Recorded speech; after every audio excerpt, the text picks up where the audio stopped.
السلام عليكم ورحمة الله وبركاته. أعوذ بالله من الشيطان الرجيم. بسم الله الرحمن الرحيم. الحمد لله رب العالمين. الصلاة والسلام على أشرف المخلوقين أما بعد. ബഹുമാനം നിറഞ്ഞ സത്യവിശ്വാസികളായ സഹോദരീ സഹോദരന്മാരെ,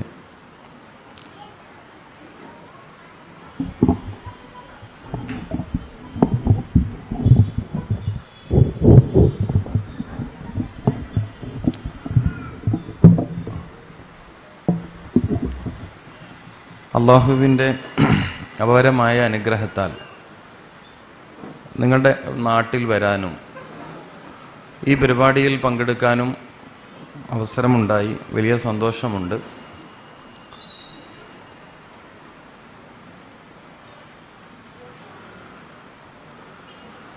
മനുഷ്യജീവിതത്തിൽ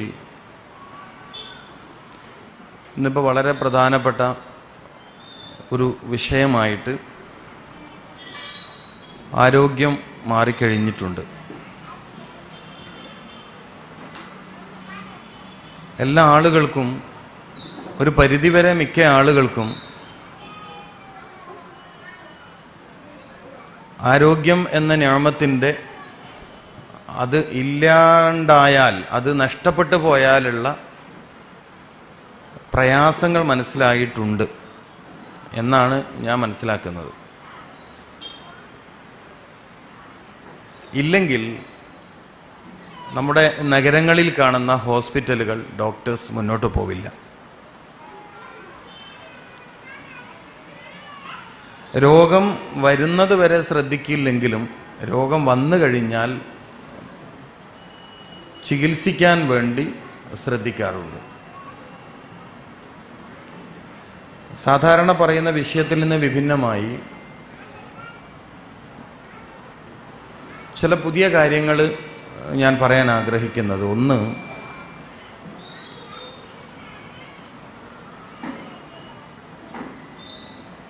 രോഗികളും അവരുടെ കുടുംബക്കാരും,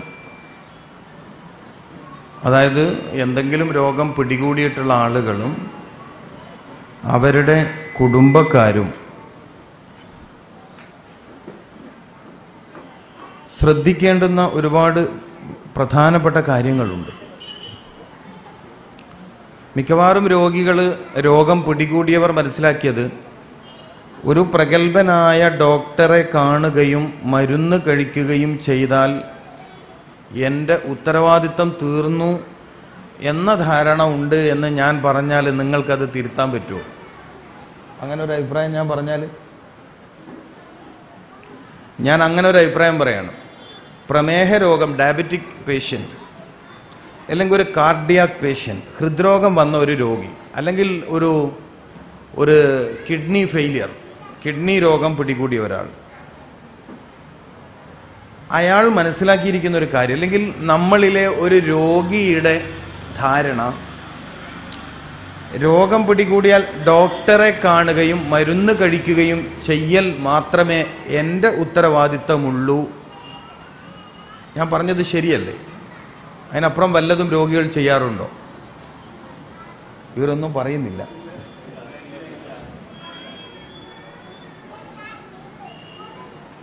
അല്ലേ? അങ്ങനെയല്ലേ ചെയ്യുന്നത്? ഡോക്ടറെ കണ്ടാൽ മതി, മരുന്ന് കഴിച്ചാൽ മതി, ഞാനങ്ങോട്ട് സലാമത്താവുമെന്നാണ് എല്ലാവരും തെറ്റിദ്ധരിച്ചിരിക്കുന്നത്.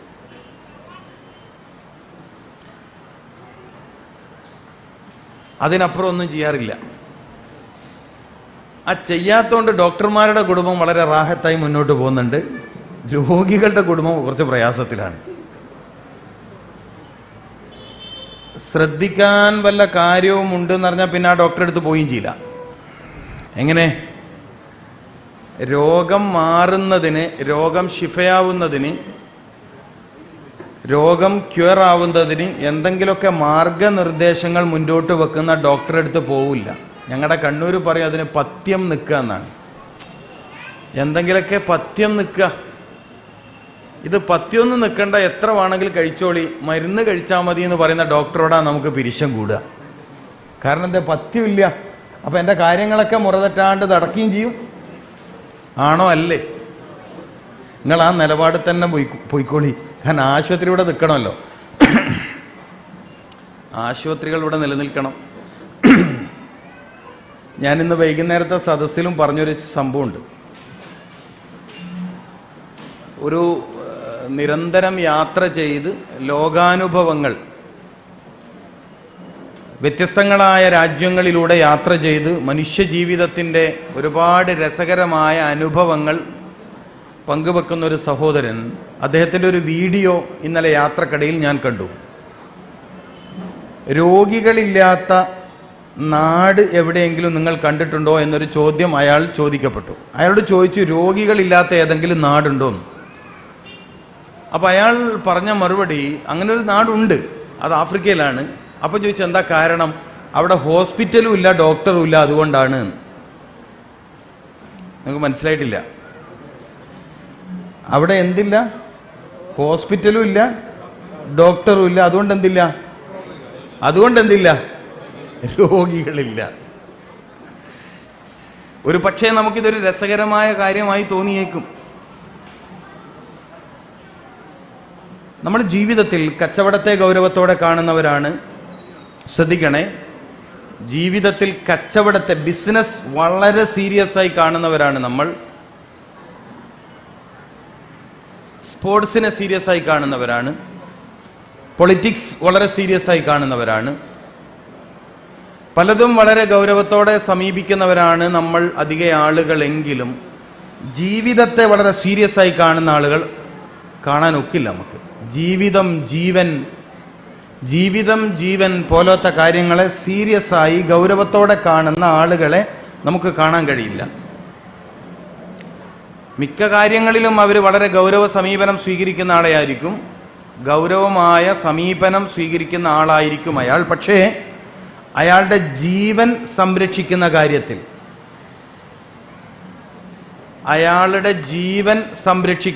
കാര്യത്തിൽ, അയാൾ തീരെ ഗൗരവമില്ലാത്തയാളാണ്. ഞാൻ പറഞ്ഞ വിഷയം നിങ്ങൾക്ക് മനസ്സിലായിട്ടുണ്ടാകുമെന്നാണ് മനസ്സിലാക്കുന്നത്. ഞാൻ അങ്ങനെ ചിന്തിക്കുകയാണ്. നിങ്ങൾക്ക് ഞാൻ പറയുന്നതൊക്കെ മനസ്സിലാവുന്നുണ്ട്. പലതിലും ഗൗരവമുള്ള നിങ്ങളിൽ പലരും, ഒന്നുകൂടി ഞാൻ ആവർത്തിച്ചു പറയുകയാണ്, പലതിലും ഗൗരവമുള്ള, വളരെ സീരിയസ് ആയി പലതിനെയും സമീപിക്കുന്ന നിങ്ങളിലെ പല ആളുകളും നിങ്ങളുടെ ജീവനെ സീരിയസ് ആയി ഗൗരവത്തോടെ സംരക്ഷിക്കാറില്ല. അതുകൊണ്ടാണ് ഒരുപാട് ആളുകൾ രോഗികളായി തീരുന്നത്, രോഗത്തിൻ്റെ വർധനവുണ്ടായിത്തീരുന്നത്, ചികിത്സിച്ചാലും രോഗം ഭേദമാവാത്തത്.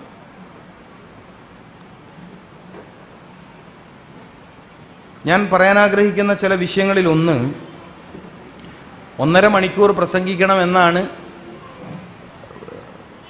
എനിക്ക് കിട്ടിയ നിർദ്ദേശം. അത്രയും നേരം നിങ്ങൾക്ക് ഇരിക്കാൻ പ്രയാസം ഉണ്ടാവില്ല എന്നാണ് ഞാൻ കരുതുന്നത്.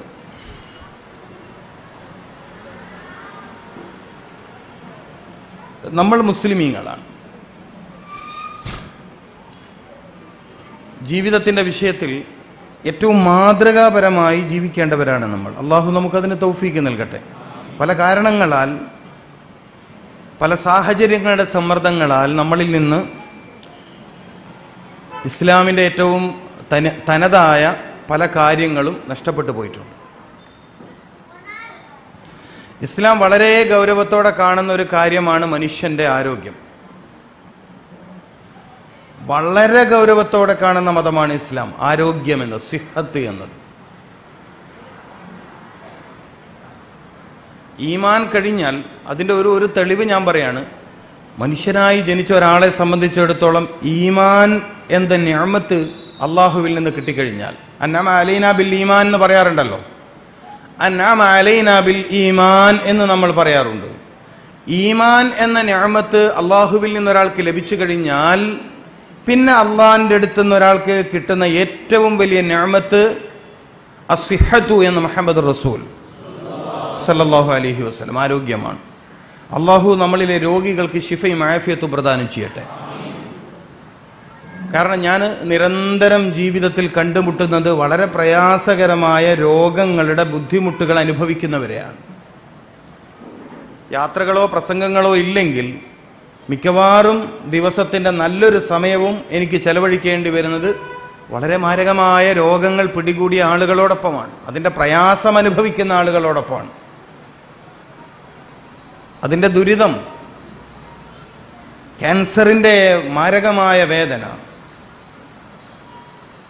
ഇപ്പം മിഞ്ഞാന്ന് വളരെ വിഷമുള്ളൊരു വാർത്ത പെട്ടെന്ന് കേൾക്കേണ്ടി വന്നത്, ക്യാൻസറാണ്, പെട്ടെന്ന് അരക്ക് താഴെ തളർന്നുപോയി 10-30 വയസ്സുള്ള ഒരു ചെറുപ്പക്കാരൻ. വളരെ സങ്കടത്തോടെ എനിക്ക് ഈ പ്രയാസത്തിൽ നിന്ന് രക്ഷപ്പെടണമെന്ന് പറയുമ്പോൾ നമ്മൾ അന്നത്തെ ദിവസം മുഴുവൻ നമ്മൾ സങ്കടത്തിലാവും.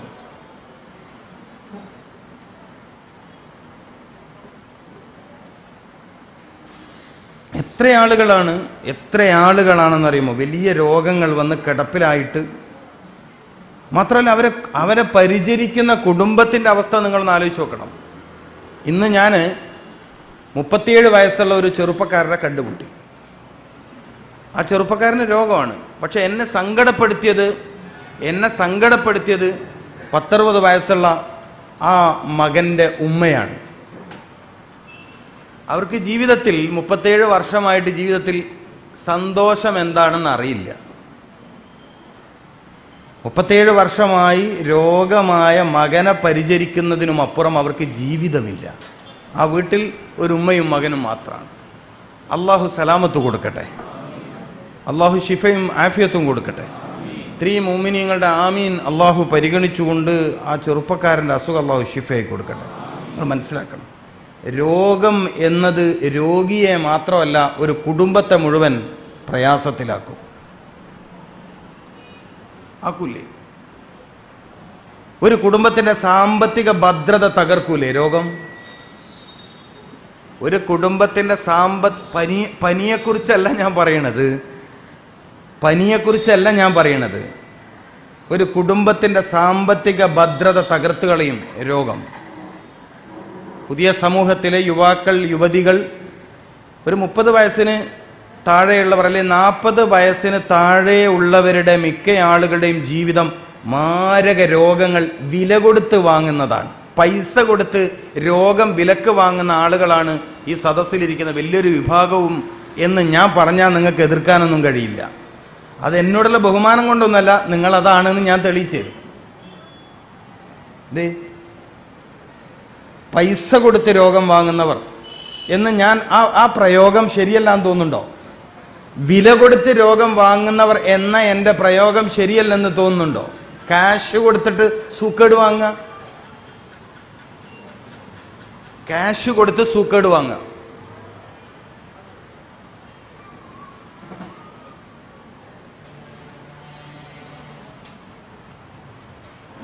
ഹോസ്പിറ്റലുകൾക്കോ ഡോക്ടേഴ്സിനോ നിലവിലെ സംവിധാനം വെച്ചുകൊണ്ട് ഡോക്ടേഴ്സിനോ ഹോസ്പിറ്റലുകൾക്കോ ഈ മഹാമാരക രോഗങ്ങൾക്ക് മുമ്പിൽ ഒന്നും ചെയ്യാൻ കഴിയില്ലെന്ന് എനിക്കെത്രയോ അനുഭവത്തിൽ നിന്ന് ബോധ്യമാണ്. നിങ്ങൾക്ക് ബോധ്യമാവാണ്ടുണ്ടോ? നിങ്ങൾക്ക് ആർക്കെങ്കിലും അത് ബോധ്യമാവാണ്ടുണ്ടോ? ഉണ്ടെങ്കിൽ അങ്ങനെ പറയും.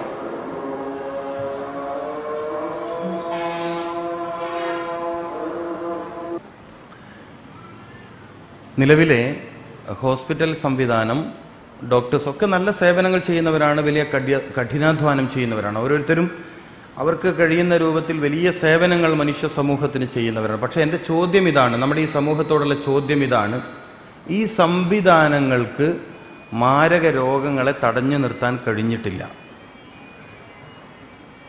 ഇതൊരു പ്രശ്നമാണ്, ഇതൊരു സാമൂഹിക പ്രശ്നമാണ്. ആരോഗ്യം എന്നതൊരു സാമൂഹിക വിഷയമാണ്. ഒരു വ്യക്തിക്ക് സാധ്യമാക്കാൻ കഴിയാത്തതാണ്. ഒരു സമൂഹം ഒന്നടങ്കം തീരുമാനിച്ചാൽ മാത്രം സാധ്യമാക്കാൻ കഴിയുന്നതാണ് ഹെൽത്തി ജമാഅ, ആരോഗ്യമുള്ള ഒരു കമ്മ്യൂണിറ്റി, ഒരു സമൂഹം. വളരെ ആദരണീയരായ ഈ മഹല്ലിൻ്റെ ഉമറാക്കൾ ഇതിനു വേണ്ടി ഉത്സാഹം കാണിച്ചു എന്നത് വളരെ ശ്ലാഘനീയമാണ്. ഞാൻ അപ്രിഷ്യേറ്റ് ചെയ്യുന്ന ഒരു കാര്യമാണ്, അഭിനന്ദനം അറിയിക്കുകയാണ്. കാരണം ഈ നാട്ടുകാർക്ക്, ഈ മഹല്ലിന് ചെയ്തു കൊടുക്കാൻ പറ്റുന്ന ഏറ്റവും വലിയൊരു കാര്യമാണ് ഈ ഒരു അവയർനെസ് പ്രോഗ്രാം. ഇസ്ലാം വളരെ ഗൗരവത്തോടെ ആരോഗ്യത്തെ കാണുന്നു. അല്ലാഹുമ്മ ഇന്നാ നസ്അലുക്കൽ അഫ്വ വൽ ആഫിയ. നോക്കൂ നിങ്ങൾ, ഇന്നാ നസ്അലുക്കൽ അഫ്വ വൽ ആഫിയ, വളരെ ഗൗരവമുള്ളൊരു ദുആ ആണിത്. പക്ഷെ നമ്മൾ ദുആ ചെയ്യില്ല. രോഗം വരുന്നത് വരെ രോഗം വരാതിരിക്കാനുള്ള പ്രാർത്ഥനകളിൽ ഇടപെടുന്ന ആളുകൾ കുറവാണ്. ഇസ്ലാം മനുഷ്യൻ എപ്പോഴും ആരോഗ്യവാനായിരിക്കണം എന്നതിനാൽ ജന്മം മുതൽ ഒടുക്കം വരെ ശാരീരിക ക്ഷമത നഷ്ടപ്പെടാതിരിക്കാൻ ആവശ്യമായ പ്രാർത്ഥനകളും പരിപാലന രീതികളും ഭക്ഷണക്രമങ്ങളും പഠിപ്പിച്ചിട്ടുണ്ട്.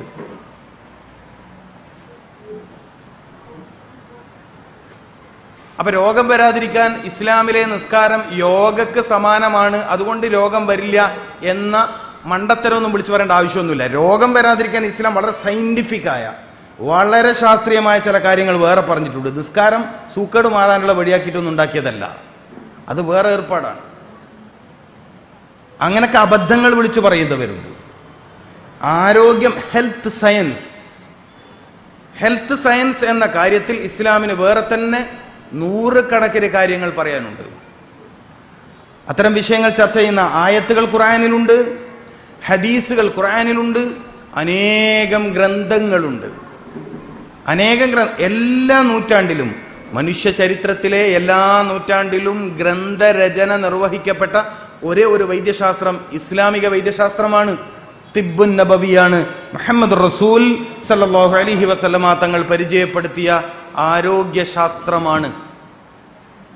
അപ്പൊ ജന്മത്തിന്റെ പ്രഥമഘട്ടത്തിൽ ഭൂമിയിലേക്ക് വന്ന മനുഷ്യൻ ആദ്യം കേൾക്കുന്ന ബാങ്കൊലി, ജന്മത്തിന്റെ ആദ്യഘട്ടത്തിൽ മനുഷ്യൻ കേൾക്കുന്ന ബാങ്കൊലി എന്തിനാണ് ജനിച്ച ഉടനെ മനുഷ്യ കുഞ്ഞിന്റെ വലത് ചെവിയിൽ ബാങ്ക് കേൾപ്പിക്കുന്നത് എന്നിടത്ത് നിന്ന് നമ്മൾ ആരംഭിക്കണം ആരോഗ്യ വിഷയത്തിൽ ഒരു മതം മനുഷ്യനോട് കാണിച്ച ഗൗരവം എത്ര വലുതാണ് എന്ന് ബോധ്യപ്പെടാൻ. നിങ്ങളൊന്ന് ആലോചിച്ച് നോക്കി, എന്തിനായിരിക്കും ജനിച്ചു വീണ ഉടനെ കുഞ്ഞിന്റെ വലത് ചെവിയിൽ ബാങ്ക് കൊടുക്കുന്നത്? ഓന്റെ മയ്യത്ത് നിസ്കാരത്തിന് ബാങ്കില്ലാത്തോണ്ടാ? നിങ്ങൾ പറയണം. എന്റെ ചോദിച്ചൂടെ? ജനിച്ച ഉടനെ എന്തിനായിരിക്കും വലത് ചെവി? നിങ്ങളത് ചിന്തിച്ചിട്ട് നിങ്ങളുടെ ഇമാമിനോട് ചോദിക്കുക. ഷെയ്ഖ് മുഹമ്മദ് ഇർഫാൻ ഇപ്പൊ തൊബീബാണ്, തിബ്ബുൻ നബവി അറിയുന്ന ആളാണ്. ചോദിക്കും നിങ്ങൾ. അപ്പൊ ചെവിയിലൂടെ കേൾക്കുന്ന ശബ്ദ തരംഗങ്ങളിലൂടെ നെർവസ് സിസ്റ്റത്തെ, ബ്രെയിൻ സിസ്റ്റത്തെ, ഹാർട്ട് ആൻഡ് ബ്രെയിൻ കമ്മ്യൂണിക്കേഷനെ, സുബ്ഹാനല്ലാഹ്, നമ്മൾ പറഞ്ഞാൽ തീരൂല ഈ വിഷയമൊന്നും പറഞ്ഞാൽ തീരുന്നതല്ല. മനുഷ്യനും ശബ്ദവും തമ്മിലുള്ള ബന്ധം, ശബ്ദ തരംഗങ്ങളിലൂടെ മനുഷ്യ ഹൃദയത്തെയും മസ്തിഷ്കത്തെയും, അത് രണ്ടും തമ്മിലുള്ള ബന്ധത്തെ ഒന്ന് ക്രമപ്പെടുത്തൽ ജന്മത്തിന്റെ ആദ്യത്തിൽ, ജീവിതത്തിന്റെ തുടക്കത്തിൽ. ഇസ്ലാം ഒരു ചെറിയ മതമല്ല, മനുഷ്യ ജീവിതത്തിന്റെ സർവ്വ ഏരിയയിലും ഇടപെട്ട ഒരു ജീവിത വ്യവസ്ഥിതിയാണ്. ഞാനിപ്പോ ബാങ്ക് കേട്ടോണ്ട് അത് ഓർമ്മിച്ചേ. ബാങ്ക് ശ്രദ്ധയോടെ കേൾക്കണമെന്ന് നമ്മെ പഠിപ്പിക്കുന്നു. ബാങ്ക് ശ്രദ്ധയോടെ കേൾക്കണം. നരമ്പ് സംബന്ധമായ രോഗങ്ങൾ വ്യാപകമായ കാലഘട്ടത്തിൽ, ബ്ലഡ് പ്രഷറിന്റെ കംപ്ലൈന്റ് കൊണ്ടുള്ള ദുരിതം വളരെ വ്യാപകമായ കാലഘട്ടത്തിൽ ഇസ്ലാമിലെ ബാങ്ക് എന്താണ് എന്ന് പഠിക്കേണ്ടതുണ്ട്. അതെങ്ങനെയൊക്കെയാണ് മനുഷ്യരെ വിജയത്തിലേക്ക്, ഹയ്യ അലൽ ഫലാഹ്, എങ്ങനെയൊക്കെയാണ് മനുഷ്യനെ അത് വിജയത്തിലേക്ക് എത്തിക്കുന്നത്, ഏതൊക്കെ കാര്യത്തിലുള്ള വിജയമാണ് അല്ലെങ്കിൽ ഏതൊക്കെ കാര്യത്തിലുള്ള വിജയത്തിലേക്കാണ് ഈ ബാങ്കുകാരൻ നമ്മളെ വിളിക്കുന്നത് എന്ന് പഠിക്കേണ്ടതുണ്ട്. നിരന്തരം ബാങ്ക് കേൾക്കുന്ന ഒരു സമൂഹം പഠിക്കേണ്ടതുണ്ട്.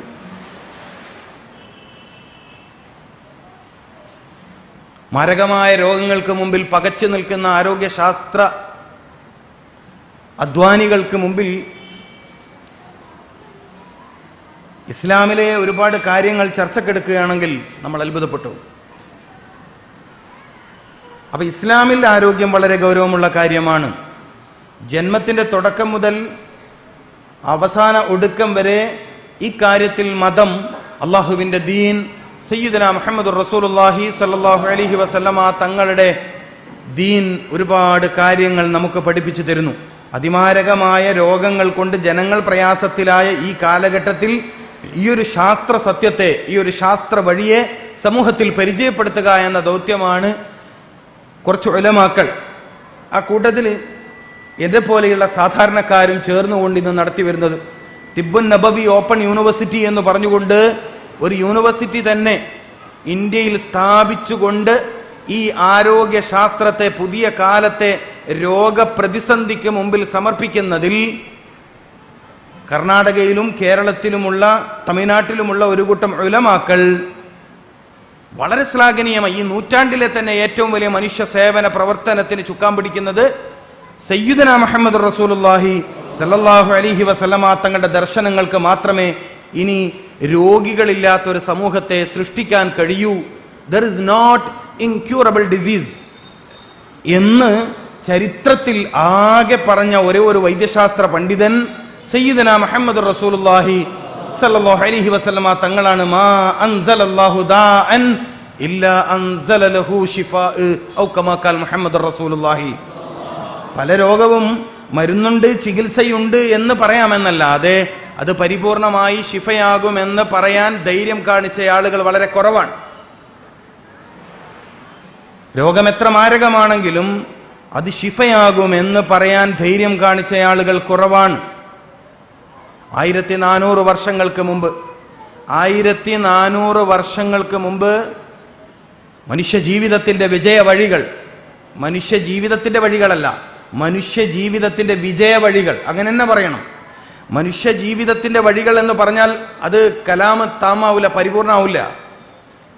എന്താ പറഞ്ഞത്? മനുഷ്യ ജീവിതത്തിന്റെ വിജയ വഴികൾ. എവിടെയും ജയിച്ചുകൊണ്ടിരിക്കും. ഒറ്റക്കാണെങ്കിലും ജയിക്കും, കുടുംബപരമായിട്ടാണെങ്കിലും ജയിക്കും, കച്ചവടത്തിലും ജയിക്കും, രാഷ്ട്രീയത്തിലും ജയിക്കും, എല്ലാത്തിലും ജയിക്കുന്ന വഴികൾ പഠിപ്പിച്ചയാളാണ് മുഹമ്മദ് റസൂലുള്ളാഹി സല്ലല്ലാഹു അലൈഹി വസല്ലം. അപ്പൊ വ്യക്തിപരമായി, കുടുംബപരമായി, സാമൂഹികമായി, സാമ്പത്തികമായി, രാഷ്ട്രീയപരമായി വിജയിക്കുന്ന കാര്യത്തിൽ നിങ്ങൾക്കാർക്കും ആശങ്കയൊന്നും വേണ്ട. മുഹമ്മദീയത്തിലേക്ക് സല്ലല്ലാഹു അലൈഹി വസല്ലം നിങ്ങളൊന്ന് വഴിമാറി നടക്കാൻ തീരുമാനിച്ചാൽ മതി. നബി സല്ലല്ലാഹു അലൈഹി വസല്ലമ തങ്ങളിലേക്കൊന്ന് വഴിമാറി നമ്മൾ ആരൊക്കെയോ നേതാക്കളാക്കി വെച്ചിട്ടുണ്ട്, ആരൊക്കെയോ നമ്മൾ റോൾ മോഡലാക്കി വെച്ചിട്ടുണ്ട്, ആരെയൊക്കെയോ റോൾ മോഡലാക്കി വെച്ചിട്ടുണ്ട്.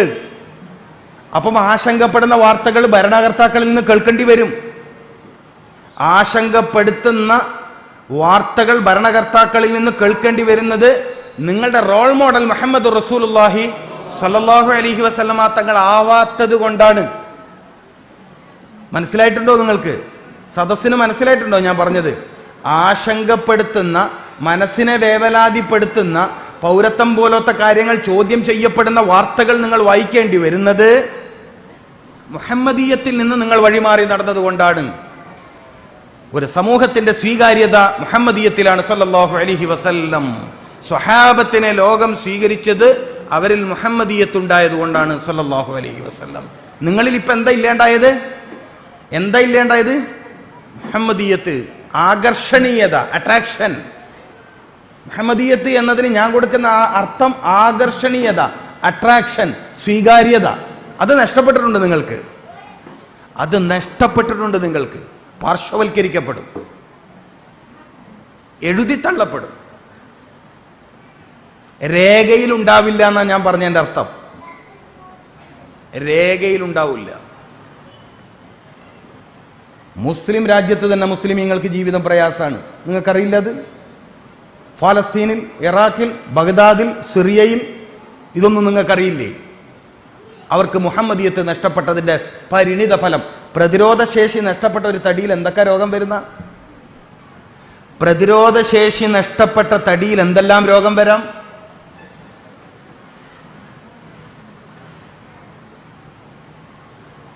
അള്ളാഹു ഇസ്സത്തിലാക്കി തരട്ടെ. ഇസ്സത്തിന്റെ മാനദണ്ഡം മുഹമ്മദീയത്താണ് സല്ലല്ലാഹു അലൈഹി വസല്ലം. അപ്പോൾ ഞാൻ പറയാൻ ഉദ്ദേശിക്കുന്ന വിഷയം, മാരക രോഗങ്ങൾ ഒരുപാട് വർദ്ധിക്കുകയാണ്. പ്രമേഹമുണ്ട്, ക്യാൻസറുണ്ട്, കിഡ്നി രോഗമുണ്ട്, കരൾ രോഗമുണ്ട്. കരൾ രോഗം തന്നെ വളരെ വിഭിന്നമാണ്. അങ്ങനെ ചികിത്സ കൊണ്ട് ഭേദമാക്കാൻ കഴിയുമെന്ന് പ്രതീക്ഷിക്കാൻ പോലും വകയില്ലാത്ത മാരക രോഗങ്ങൾക്ക് നടുവിൽ നിൽക്കുമ്പോഴാണ് ഞാൻ നിങ്ങളുടെ മുമ്പിൽ ഒരു ഹദീസ് പാരായണം ചെയ്യുന്നത്. മാ അൻസലല്ലാഹു ദാഅൻ, മാ അൻസലല്ലാഹു ദാഅൻ, അല്ലാഹു ഒരു രോഗത്തെയും ഇറക്കിയിട്ടില്ല. രോഗം ഇറങ്ങലാണ്, രോഗം പരക്കലല്ല. മനസ്സിലായിട്ടില്ല? ലാ അദുവ, രോഗം പരക്കലില്ല. പിന്നെന്താ ഉള്ളത്? രോഗം ഇറങ്ങലാണ്. അൻസലല്ലാഹു ദാഅൻ, രോഗം സ്പ്രെഡാവലില്ല. അത് ഒരു സയന്റിഫിക്കായ വാക്കല്ല, സയൻസിൽ അപാകതയുള്ളവരുടെ വാക്കാണ് രോഗപ്പകർച്ച. പരിശുദ്ധ ഹദീസ് ശരിയായ വിശകലനത്തിന് വിധേയമാക്കിയാൽ രോഗമൊന്നും പകരില്ല, തെളിയിക്കാൻ കഴിയില്ല. പകരം രോഗമിറങ്ങും. അത് ചില രാത്രികളിൽ, ചില പകലുകളിൽ, കൊല്ലത്തിലെ ചില രാത്രികളിൽ ആകാശത്തിൽ നിന്നും വളരെ പ്രധാനപ്പെട്ട ചില രോഗങ്ങൾ ഇറങ്ങും. അതുകൊണ്ട് നിങ്ങൾ പാത്രം മൂടി വെക്കണം, പാത്രം കമിഴ്ത്തി വെക്കണം. ഇത് നിങ്ങൾ പഠിച്ചിട്ടുണ്ട്. നിങ്ങൾ രാത്രികളിൽ നിങ്ങളുടെ വീടുകളിലെ ഭക്ഷണം കഴിച്ച് കഴുകി വൃത്തിയാക്കിയ പാത്രങ്ങൾ കമിഴ്ത്തി വെക്കണം. സയ്യിദുനാ മുഹമ്മദ് റസൂലുള്ളാഹ്. എത്ര വലിയ വാക്കുകളാണ്! ഒരു സമൂഹത്തെ അപ്പാടെ ആരോഗ്യപരമായി സംരക്ഷിക്കുന്ന എത്ര വലിയ വാക്കുകളാണിത്. പാത്രം കമിഴ്ത്തി വെക്കണം, അഥവാ തുറന്നു വെക്കേണ്ടി വന്നാൽ വല്ല അടപ്പും വെക്കണം. അടപ്പിനൊന്നും കിട്ടിയില്ലെങ്കിൽ ഒരു കമ്പെങ്കിലും വെക്കണം. സുബ്ഹാനല്ലാഹ്. പ്രതീകാത്മകമായ തടസ്സം. ഏറ്റവും വലിയ രോഗപ്രതിരോധ സംവിധാനങ്ങളെക്കുറിച്ച് ഇസ്ലാമോളം ചർച്ച ചെയ്ത മറ്റൊരു രീതി നമുക്ക് കാണാൻ കഴിയില്ല. നമ്മളിതിനെ വേണ്ടാന്ന് വെച്ചു. അപ്പൊ ഞാൻ പറഞ്ഞ വിഷയത്തിലേക്ക് വരാം. മാ അൻസലല്ലാഹു ദാഅൻ, നിങ്ങൾക്കെല്ലാവർക്കും ധൈര്യം വരുത്താനാണ് ഞാനീ പറയണത്. നിങ്ങളിൽ ചില ആളുകൾക്കൊരാശങ്കയുണ്ട്, എന്നെ പിടികൂടിയ രോഗം ഭേദമാവില്ലെന്ന്. ചില ഡോക്ടേഴ്സ് അങ്ങനെ പറഞ്ഞ് നിങ്ങളെ വിശ്വസിപ്പിച്ചിട്ടുണ്ട്. ഈ ആശങ്ക മാറ്റുക എന്നതാണ് എൻ്റെ ജീവിത ദൗത്യം, അല്ലെങ്കിൽ ഞാൻ പ്രചരിപ്പിക്കാൻ പരിശ്രമിച്ചു കൊണ്ടിരിക്കുന്ന നബിശാസ്ത്രത്തിൻ്റെ, അതായത് നബി സല്ലല്ലാഹു അലൈഹി വസല്ലമ തങ്ങളുടെ ശാസ്ത്രത്തിൻ്റെ ദൗത്യം അതാണ്.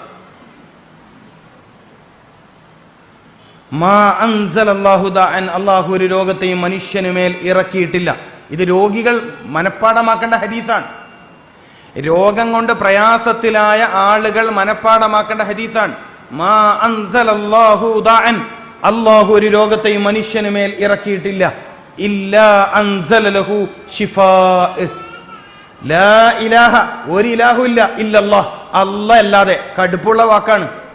അല്ലാഹ് മാത്രമേ ആരാധനക്ക് അർഹനുള്ളൂ എന്ന് പറയുന്നതിനേക്കാൾ കടുപ്പുണ്ട് ലാ ഇലാഹ ഇല്ലല്ലാഹ് എന്ന് പറയുന്നതിന്. മാ അൻസലല്ലാഹു ദാഅൻ, ഇറക്കിയിട്ടേ ഇല്ല. ഒരു രോഗവും അല്ലാഹു ഭൂമിയിലേക്ക് ഇറക്കിയിട്ടില്ല. ഇല്ലാ അൻസല ലഹു ശിഫാ ഔ കമാ ഖാൽ മുഹമ്മദ് റസൂലുള്ളാഹി. നിങ്ങൾ ചിന്തിക്ക്, ഒരു 2 മിനിറ്റെങ്കിലും എൻ്റെ സഹോദരന്മാരും സഹോദരിമാരും ചിന്തിക്ക്. എന്നിട്ട് എന്തേ എൻ്റെ സൂക്കേട് മാറാത്ത? നിങ്ങൾ അങ്ങനെ ചിന്തിക്കുക. അപ്പോഴേ എൻ്റെ വാക്കുകൾ, അടുത്ത വാക്കുകൾക്ക് പ്രസക്തിയുള്ളൂ. നിങ്ങൾ അങ്ങനെ ചിന്തിക്ക്. എന്നിട്ടെന്തേ എൻ്റെ രോഗം ശിഫയാവാത്തത്? അല്ലേ ചോദിക്കണ്ടേ? നബി സല്ലല്ലാഹു അലൈഹി വസല്ലമ തങ്ങളോടാണ് ചോദ്യം. എന്നിട്ടെന്താണ് എൻ്റെ രോഗം ശിഫയാവാത്തത്? എല്ലാ രോഗത്തിനും അള്ളാഹു ശിഫ ഇറക്കിയിട്ടുണ്ടെങ്കിൽ എൻ്റെ രോഗം മാറുന്നില്ലല്ലോ. അതിൻ്റെ മറുപടി, രോഗമുണ്ടാകുന്ന വഴിയിൽ നിന്ന് ഇപ്പോഴും മാറി നിന്നിട്ടില്ല. ഒന്ന്, രോഗം ഉണ്ടാവുന്ന വഴിയിൽ നിന്ന് ഇപ്പോഴും നിങ്ങൾ മാറി നിന്നിട്ടില്ല. ഉത്തരം 1. മനസ്സിലായിട്ടില്ല? നിങ്ങൾക്ക് മനസ്സിലായിട്ടില്ല? രോഗം ഉണ്ടാവുന്ന വഴിയിൽ നിന്ന് ഇപ്പോഴും മാറി നിന്നിട്ടില്ല. ഉത്തരം മനസ്സിലായിട്ടില്ല? ഇല്ലെങ്കിൽ പറയും. രോഗം ഉണ്ടാവുന്ന വഴി, രോഗം ഇല്ലാണ്ടാവുന്ന വഴി, രോഗം വളരുന്ന വഴി, രോഗം ശക്തിപ്പെടുന്ന വഴി. മനസ്സിലാവുന്നുണ്ടോ? മനസ്സിലാവാത്ത ആള് പറയണേ. എന്റെ രോഗം എന്താണ് ശിഫയാവാത്തത് എന്നാ ചോദ്യം. എന്റെ രോഗം എന്തുകൊണ്ടാണ് ശിഫയാവാത്തത് എന്നതാ ചോദ്യം. ഞാൻ പറഞ്ഞ ഹദീസ് എന്താണ്? മാ അൻസലല്ലാഹു ദഅൻ ഇല്ലാ അൻസല ലഹു ശിഫാ. എല്ലാ രോഗവും ശിഫയാവും. എത്രയോ ആളുകളുടെ എത്രയോ രോഗങ്ങൾ ശിഫയായിട്ടുണ്ട്. അപ്പൊ എനിക്ക് രോഗം ഉണ്ടായിട്ട് എത്ര കൊല്ലായി? 10 കൊല്ലമായി. അല്ല എത്രയും 15 കൊല്ലമായി. എന്താ ഡോക്ടറെ കാണിക്കുന്നില്ലേ? കാണിക്കണ്ട്. എന്നാ പിന്നെ മരുന്ന് കുടിക്കണ്ടാവില്ല അല്ലെ? കൃത്യമായി കുടിക്കണ്ട്. അപ്പൊ പിന്നെന്താ സൂക്കേട് മാറാത്തത്? സൂക്കേടുണ്ടാവുന്ന രോഗമുണ്ടാകുന്ന വഴിയിൽ നിന്ന് വിട്ടു നിന്നിട്ടില്ല. എന്താ രോഗം ഇല്ലാണ്ടാക്കുന്ന വഴിയുണ്ടോ? രോഗം വരുന്ന വഴിയുണ്ടോ? അങ്ങനെ ഒരു വഴിയുണ്ട്. പള്ളിയിലേക്ക് വരുന്ന വഴിയുണ്ടോ? വഴിയുണ്ട്. ആ ഇതിലേക്ക് കയറിയാൽ പള്ളിയിലേക്ക് എത്തും. മനസ്സിലായില്ലേ? പിന്നെ മംഗലാപുരത്തേക്കുള്ള ബസ്സിന് കയറിയിട്ട് കണ്ണൂരിന്നേ, ഞാൻ മംഗലാപുരത്തേക്കുള്ള ബസ്സിന് കണ്ണൂരിൽ കയറിയിട്ട് കോഴിക്കോടേക്ക് ടിക്കറ്റ് എടുക്കാൻ പറ്റുവാ? പറ്റുവാ? എനിക്ക് പറ്റൂല. നിങ്ങൾക്ക് പറ്റുമെന്ന് അറിയില്ല. ഉണ്ട്, അങ്ങനെ ഉണ്ടാ?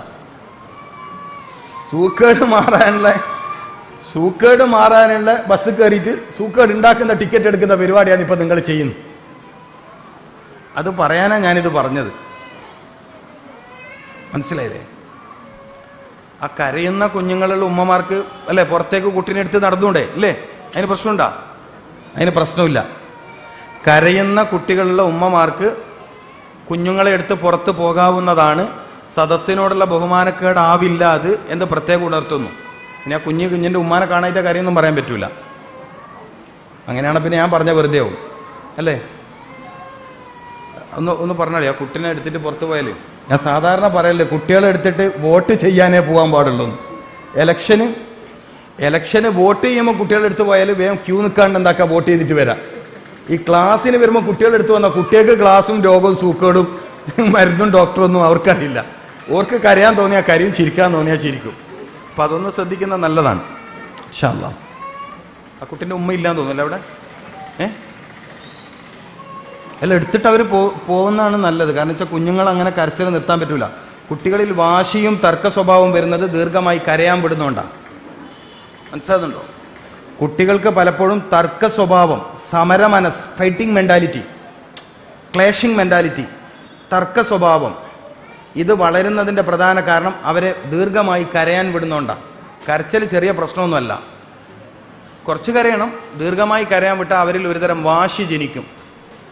പിന്നെ കോളേജിലും സ്കൂളിലൊന്നും പോകാൻ തന്നെ അവൻ വലിയ വാശിക്കാരനാവും. ചില ഉമ്മമാർ പറയുന്നില്ലേ, ഭയങ്കര വാശിയാണ് എൻ്റെ കുട്ടിക്ക്. എത്ര കുട്ടിൻ്റെ വയസ്സ്? 3 വയസ്സ്. എത്ര വയസ്സ്? 4 വയസ്സ്. വളരെ സൂക്ഷിക്കേണ്ട കാര്യമാണ്. കുഞ്ഞുങ്ങൾ ദീർഘമായി കരയാൻ അനുവദിക്കരുത്. കുറച്ച് കരയണം, അത് നല്ലതാണ്. അതേസമയം ദീർഘമായി കരയുന്ന കുട്ടികൾ തീർച്ചയായും ആ കുടുംബത്തിനും ആ ഉമ്മാക്കും ആ ഉപ്പാക്കും വലിയ ഭാരമായി തീരും. ആ കുട്ടി കരഞ്ഞോണ്ട് വലിയൊരു ഇൽമ കിട്ടിയല്ലേ? അല്ലേ? അള്ളാഹു കുട്ടിക്ക് ദീർഘായുസ്സും ആഫിയത്തും കൊടുക്കട്ടെ, നല്ല ഇൽമും കൊടുക്കട്ടെ. കാരണം ചില കാര്യങ്ങളാണ് ചില ഇൽമ കിട്ടാൻ കാരണമാവുക. ഇനി വേറെ പെണ്ണുങ്ങന്മാർ കുഞ്ഞുങ്ങളെ കരയിക്കണ്ട, ദുആ കിട്ടുമെന്ന് വിചാരിച്ചിട്ട്. ഏത്? മനസ്സിലായില്ലേ? ഇടയ്ക്ക് അങ്ങനെ ഒരു ദുആ കിട്ടുന്ന എന്നാ പിന്നെ എൻ്റെ കുട്ടിയും കരയട്ടെ, അങ്ങനെ ദയവേത് വിചാരിച്ചേക്കരുത്. ആ കരയുന്ന കുഞ്ഞിക്ക് മുട്ടായി കൊടുത്തിട്ട് തൽക്കാലം നിർത്തുക. ഓക്കെ. അപ്പം ഞാൻ പറഞ്ഞു വന്ന വിഷയം ഇതാണ്. എൻ്റെ പ്രിയപ്പെട്ട മുഅ്മിനീങ്ങളെ, രോഗം ഉണ്ടാകുന്ന വഴിയിൽ നിന്ന് മാറി നിൽക്കാത്തത് കൊണ്ടാണ് നമുക്ക് രോഗം ശിഫയാവാത്തത്. ഈ പോയിന്റ് നിങ്ങളൊന്ന് നോട്ട് ചെയ്യാം. ഈ പോയിന്റ് നോട്ട് ചെയ്യുന്നതിന് മുമ്പ് നിങ്ങൾ ആദ്യം നിങ്ങൾക്ക് ഓർമ്മയിൽ എപ്പോഴും നിൽക്കേണ്ട ഒരു കാര്യമുണ്ട്. എല്ലാ രോഗവും ശിഫയാവും. ഇതാരെ വാക്കാണ്? സയ്യിദുന മുഹമ്മദ് റസൂലുള്ളാഹി സല്ലല്ലാഹു അലൈഹി വസല്ലമ തങ്ങളുടെ വാക്കാണ്. ചരിത്രത്തിൽ രേഖയാണ്. മദീനയിൽ രോഗികളില്ല. ചരിത്രത്തിൽ രേഖയാണ്. ഇത് ഒരു മസ്ജിദ് ഇമാമിന്റെ പ്രസംഗമൊന്നുമല്ല. ലോകത്തിന് ശാസ്ത്രത്തിന്റെ മാതൃക നബി സല്ലല്ലാഹു അലൈഹി വസല്ലമ തങ്ങളുടെ ശിഷ്യന്മാരായ സ്വഹാബികളിൽ നിന്നാണ്. നിങ്ങൾ മനസ്സിലാക്കേണ്ടത്, ഈ ശാസ്ത്രം സയൻസ് ഒന്നും യൂറോപ്യന്മാരുടെ സംഭാവനയാണെന്ന മഹാമണ്ഡത്തരം വിശ്വസിക്കുന്നവരുണ്ട്. അങ്ങനെ പറയുന്നവരുണ്ട്. യൂറോപ്യന്മാർക്ക് സയൻസ്, ശാസ്ത്രം, അന്വേഷണം എന്ന ഒരു സംവിധാനത്തിലേക്ക് പ്രചോദനമായത് ഹിജ്റ 2-ാം നൂറ്റാണ്ടിലെ സ്വഹാബി വര്യന്മാരുടെ ഹദീസ് പരമായ വിഷയത്തിലെ ചർച്ചകളാണ്. ഇത് നമ്മൾ മനസ്സിലാക്കണം.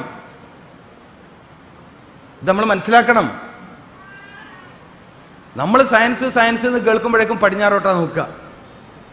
അങ്ങനെയല്ലേ? സയൻസ് സയൻസ് എന്ന് പറഞ്ഞാൽ നമ്മളൊക്കെ ഒരു ധാരണ, നമ്മുടെയൊക്കെ ഒരു വിശ്വാസം, അത് യൂറോപ്പിൻ്റെത്. നമ്മളത് മതം, ഇസ്ലാം, ഖബറ്, അടി, കുത്ത്, ഇത് മാത്രം ഇങ്ങനെ ഓത്ത് ബൈത്ത് ചൊല്ലല്. നമുക്ക് സയൻസ് ഉണ്ടോ? എന്ത് സയൻസ്? അതങ്ങനെ സയൻസ് തന്നെ.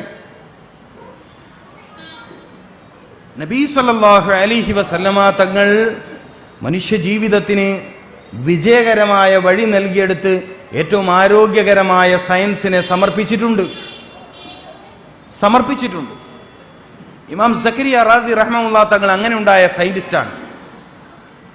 മനസ്സിലാക്കണം. ഇബ്നു സീന റഹ്മത്തുള്ളാഹി തങ്ങൾ ആ വഴിയിലുണ്ടായ ശാസ്ത്രജ്ഞനാണ്.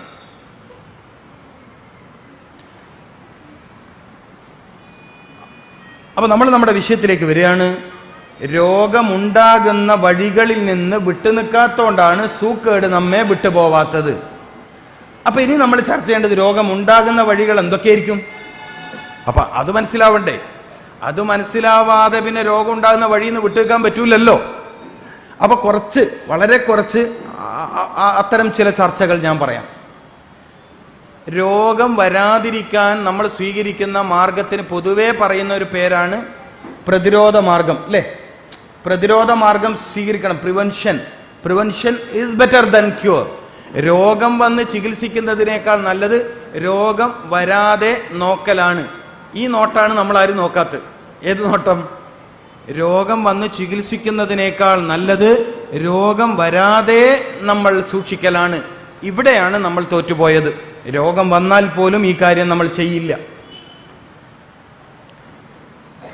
ഇസ്ലാമിക വീക്ഷണപ്രകാരം, ഖുർആനിക ശാസ്ത്രപ്രകാരം നമ്മളത് സംസാരിക്കുമ്പോൾ ഒരു മനുഷ്യന്റെ ആരോഗ്യം സംരക്ഷിക്കപ്പെടുന്നതിൽ ഏറ്റവും പ്രധാനപ്പെട്ട കാര്യമാണ് പ്രതിരോധം.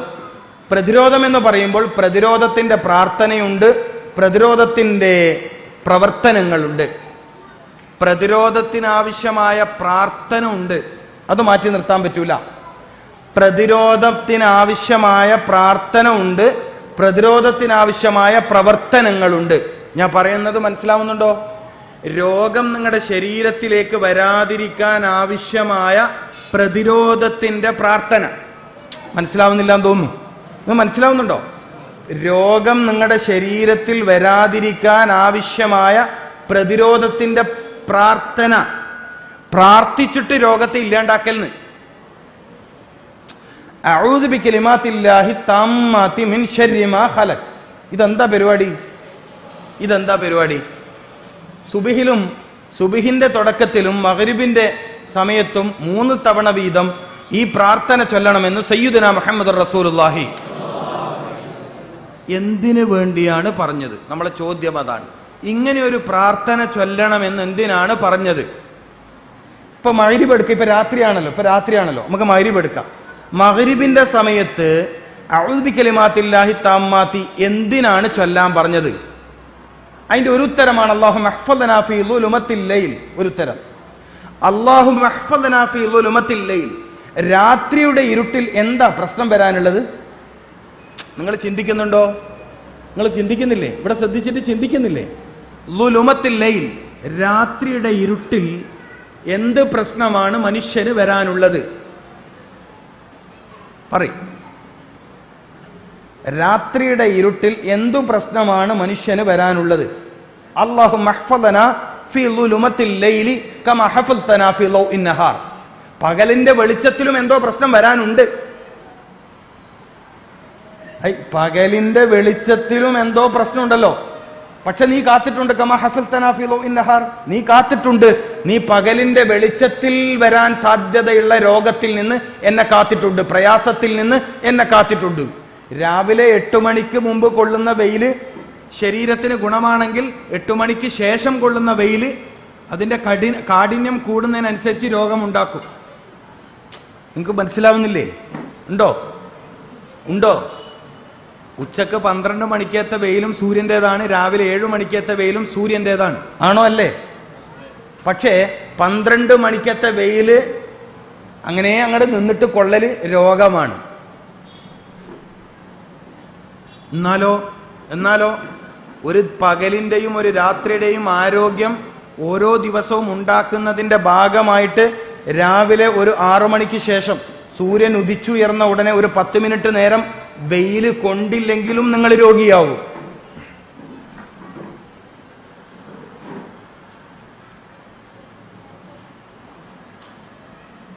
ഇത് മനസ്സിലാക്കണം, ഇത് നിങ്ങൾ മനസ്സിലാക്കണം.